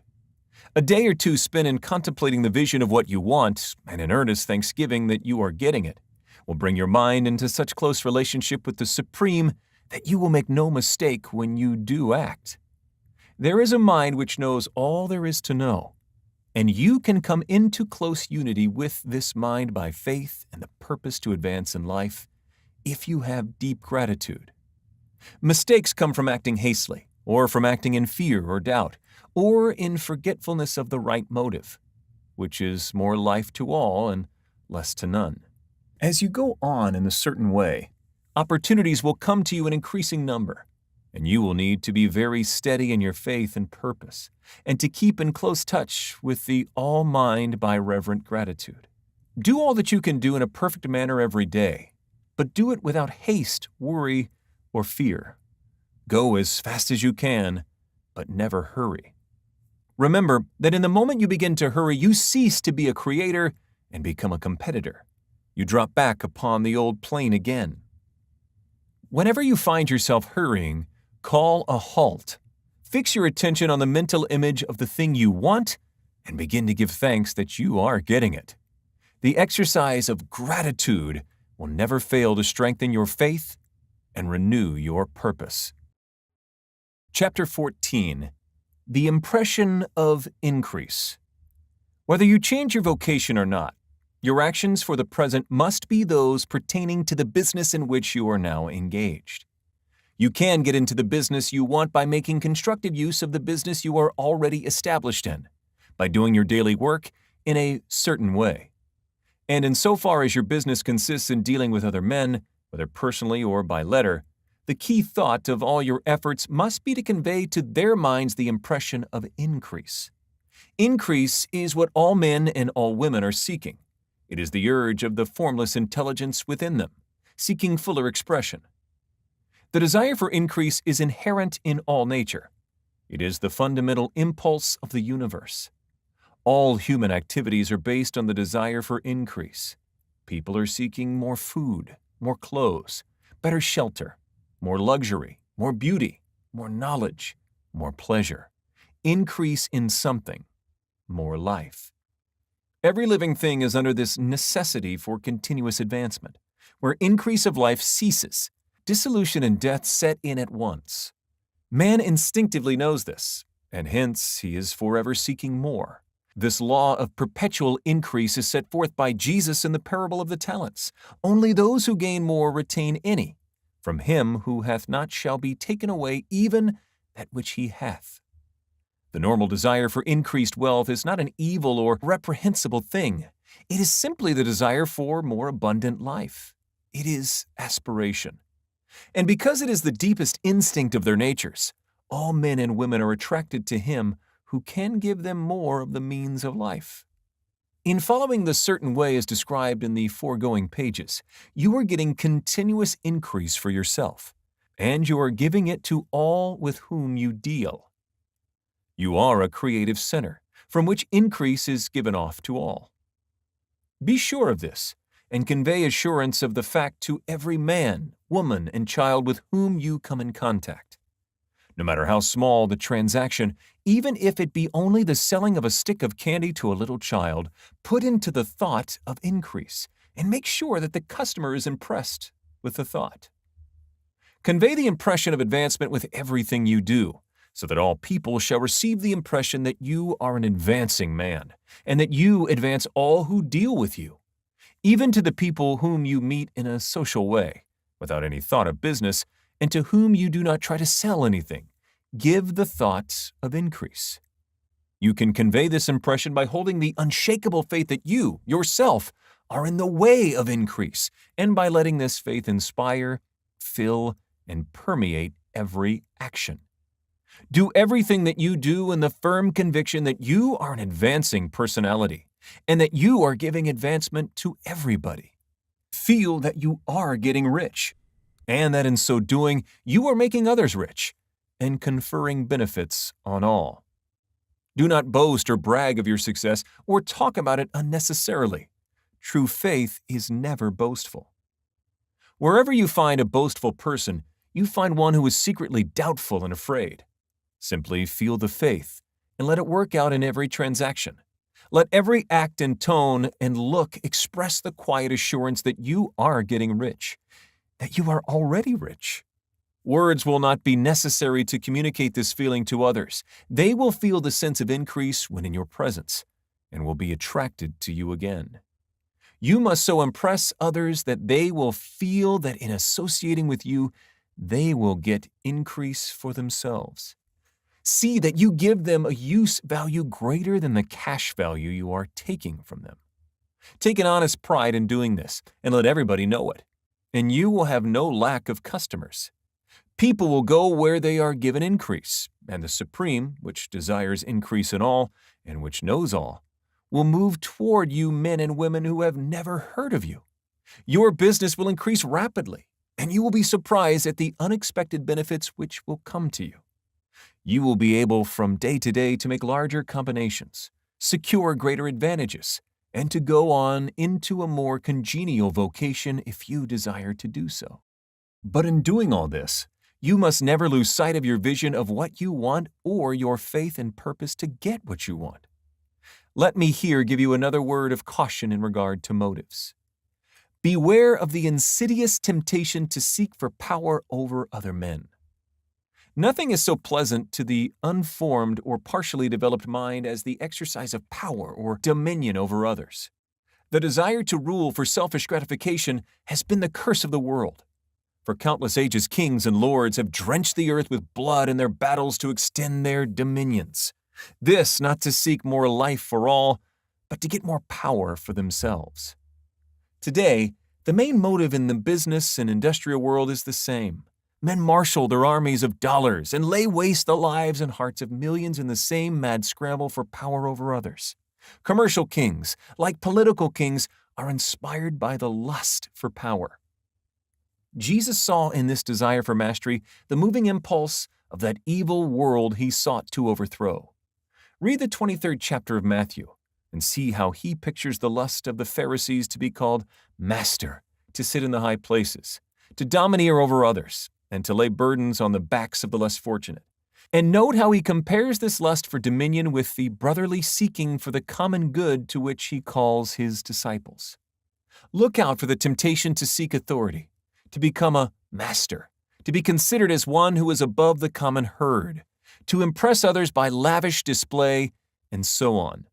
The mind that seeks for mastery over others is the competitive mind, and the competitive mind is not the creative one. In order to master your environment and your destiny, it is not at all necessary that you should rule over your fellow men. And indeed, when you fall into the world's struggle for the high places, you begin to be conquered by fate and environment, and your getting rich becomes a matter of chance and speculation. Beware of the competitive mind. No better statement of the principle of creative action can be formulated than the favorite declaration of the late Golden Rule Jones of Toledo. What I want for myself, I want for everybody. Chapter 15. The Advancing Man. What I have said in the last chapter applies as well to the professional man and the wage earner as to the man who is engaged in mercantile business. No matter whether you are a physician, a teacher, or a clergyman, if you can give increase of life to others and make them sensible of the fact, they will be attracted to you, and you will get rich. The physician who holds the vision of himself as a great and successful healer, and who works toward the complete realization of that vision with faith and purpose, as described in former chapters, will come into such close touch with the source of life that he will be phenomenally successful. Patients will come to him in throngs. No one has a greater opportunity to carry into effect the teaching of this book than the practitioner of medicine. It does not matter to which of the various schools he may belong, for the principle of healing is common to all of them, and may be reached by all alike.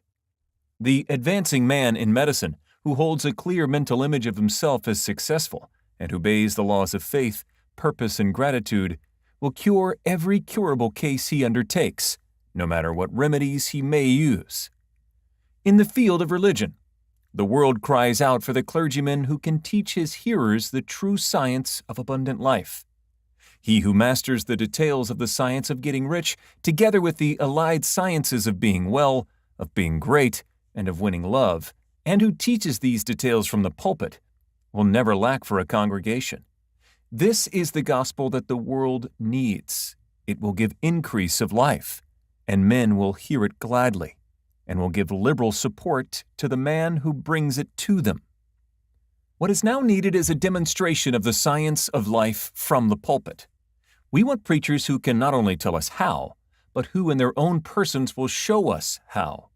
We need the preacher who will himself be rich, healthy, great, and beloved, to teach us how to attain to these things, and when he comes, he will find a numerous and loyal following. The same is true of the teacher who can inspire the children with the faith and purpose of the advancing life. He will never be out of a job, and any teacher who has the faith and purpose can give it to his pupils. He cannot help giving it to them if it is a part of his own life and practice. What is true of the teacher, preacher, and physician is true of the lawyer, dentist, real estate man, insurance agent, of everybody. The combined mental and personal action I have described is infallible. It cannot fail.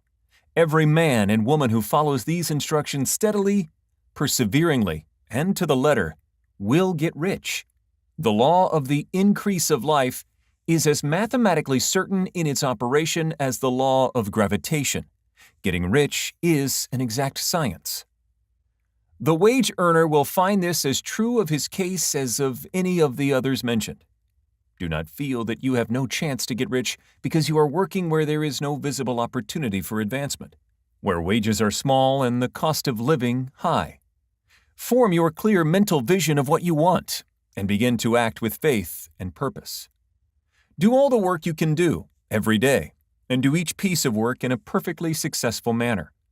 Put the power of success and the purpose to get rich into everything that you do.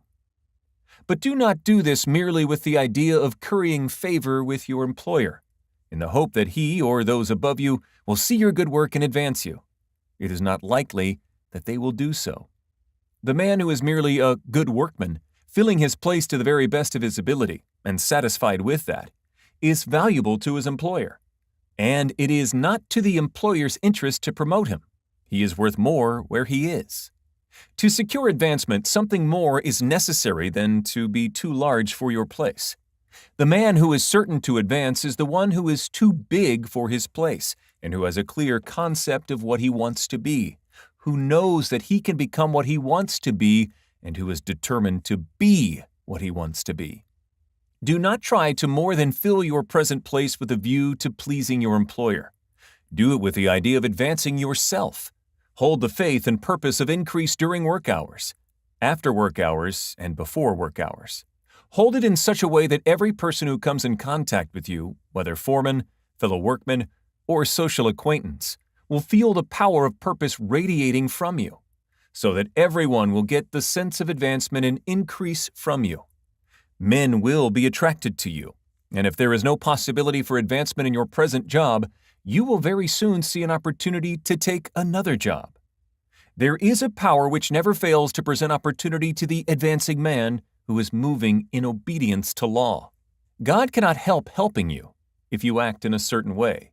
He must do so in order to help himself. There is nothing in your circumstances or in the industrial situation that can keep you down. If you cannot get rich working for the Steel Trust, you can get rich on a 10-acre farm. And if you begin to move in the certain way, you will certainly escape from the clutches of the Steel Trust and get on to the farm or wherever else you wish to be. If a few thousand of its employees would enter upon the certain way, the Steel Trust would soon be in a bad plight. It would have to give its working men more opportunity, or go out of business. Nobody has to work for a trust. The trusts can keep men in so-called hopeless conditions only so long as there are men who are too ignorant to know of the science of getting rich, or too intellectually slothful to practice it. Begin this way of thinking and acting, and your faith and purpose will make you quick to see any opportunity to better your condition. Such opportunities will speedily come, for the Supreme, working in all and working for you, will bring them before you. Do not wait for an opportunity to be all that you want to be. When an opportunity to be more than you are is presented and you feel impelled toward it, take it. It will be the first step toward a greater opportunity. There is no such thing possible in this universe as a lack of opportunities for the man who is living the advancing life. It is inherent in the constitution of the cosmos that all things shall be for him and work together for his good, and he must certainly get rich if he acts and thinks in the certain way. So let wage-earning men and women study this book with great care, and enter with confidence upon the course of action it prescribes. It will not fail. Chapter 16. Some cautions and concluding observations. Many people will scoff at the idea that there is an exact science of getting rich, holding the impression that the supply of wealth is limited. They will insist that social and governmental institutions must be changed before even any considerable number of people can acquire a competence. But this is not true. It is true that existing governments keep the masses in poverty, but this is because the masses do not think and act in the certain way. If the masses begin to move forward as suggested in this book, neither governments nor industrial systems can check them. All systems must be modified to accommodate the forward movement. If the people have the advancing mind, have the faith that they can become rich and move forward with the fixed purpose to become rich, nothing can possibly keep them in poverty. Individuals may enter upon the certain way at any time and under any government, and make themselves rich. And when any considerable number of individuals do so under any government, they will cause the system to be so modified as to open the way for others. The more men who get rich on the competitive plane, the worse for others. The more who get rich on the creative plane, the better for others. The economic salvation of the masses can only be accomplished by getting a large number of people to practice the scientific methods set down in this book and become rich. These will show others the way and inspire them with a desire for real life, with the faith that it can be attained, and with the purpose to attain it. For the present, however, it is enough to know that neither the government under which you live nor the capitalistic or competitive system of industry can keep you from getting rich. When you enter upon the creative plane of thought, you will rise above all these things and become a citizen of another kingdom. But remember that your thought must be held upon the creative plane. You are never for an instant to be betrayed into regarding the supply as limited or into acting on the moral level of competition. Whenever you do fall into old ways of thought, correct yourself instantly. For when you are in the competitive mind, you have lost the cooperation of the mind of the whole. Do not spend any time in planning as to how you will meet possible emergencies in the future, except as the necessary policies may affect your actions today. You are concerned with doing today's work in a perfectly successful manner, and not with emergencies which may arise tomorrow. You can attend to them as they come. Do not concern yourself with questions as to how you shall surmount obstacles which may loom upon your business horizon, unless you can see plainly that your course must be altered today in order to avoid them. No matter how tremendous an obstruction may appear at a distance, you will find that if you go on in the certain way, it will disappear as you approach it, or that a way over, through or around, it will appear. No possible combination of circumstances can defeat a man or woman who is proceeding to get rich along strictly scientific lines. No man or woman who obeys the law can fail to get rich, any more than one can multiply 2 by 2 and fail to get 4. Give no anxious thought to possible disasters, obstacles, panics, or unfavorable combinations of circumstances. It is time enough to meet such things when they present themselves before you in the immediate present, and you will find that every difficulty carries with it the wherewithal for its overcoming. Guard your speech. Never speak of yourself, your affairs, or anything else in a discouraged or discouraging way. Never admit the possibility of failure, or speak in a way that infers failure as a possibility. Never speak of the times as being hard, or of business conditions as being doubtful. Times may be hard and business doubtful for those who are on the competitive plane, but they can never be so for you. You can create what you want, and you are above fear. When others are having hard times and poor business, you will find your greatest opportunities. Train yourself to think of and to look upon the world as a something which is becoming, which is growing, and to regard seeming evil as being only that which is undeveloped. Always speak in terms of advancement. To do so otherwise is to deny your faith, and to deny your faith is to lose it. Never allow yourself to feel disappointed. You may expect to have a certain thing at a certain time and not get it at that time, and this will appear to you like failure. But if you hold to your faith, you will find that the failure is only apparent. Go on in the certain way, and if you do not receive that thing, you will receive something so much better that you will see that the seeming failure was really a great success. A student of this science had set his mind on making a certain business combination which seemed to him at the time to be very desirable, and he worked for some weeks to bring it about. When the crucial time came, the thing failed in a perfectly inexplicable way. It was as if some unseen influence had been working secretly against him. He was not disappointed. On the contrary, he thanked God that his desire had been overruled, and went steadily on with a grateful mind. In a few weeks, an opportunity so much better came his way that he would not have made the first deal on any account, and he saw that a mind which knew more than he knew had prevented him from losing the greater good by entangling himself with the lesser. That is the way every seeming failure will work out for you if you keep your faith, hold to your purpose, have gratitude, and do every day all that can be done that day, doing each separate act in a successful manner. When you make a failure, it is because you have not asked for enough. Keep on, and a larger thing than you were seeking will certainly come to you.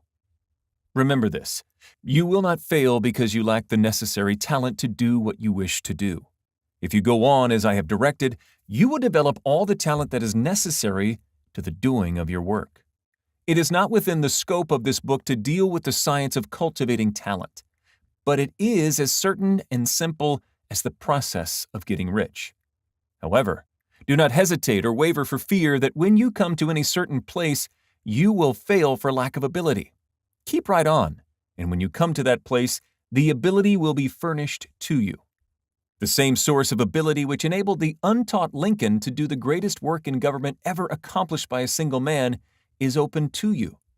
You may draw upon all the mind there is for wisdom to use in meeting the responsibilities which are laid upon you. Go on in full faith. Study this book.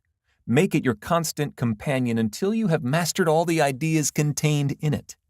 While you are getting firmly established in this faith, you will do well to give up most recreations and pleasure, and to stay away from places where ideas conflicting with these are advanced in lectures or sermons. Do not read pessimistic or conflicting literature, or get into arguments upon the matter. Do very little reading outside of the writers mentioned in the preface. Spend most of your leisure time in contemplating your vision, and in cultivating gratitude, and in reading this book.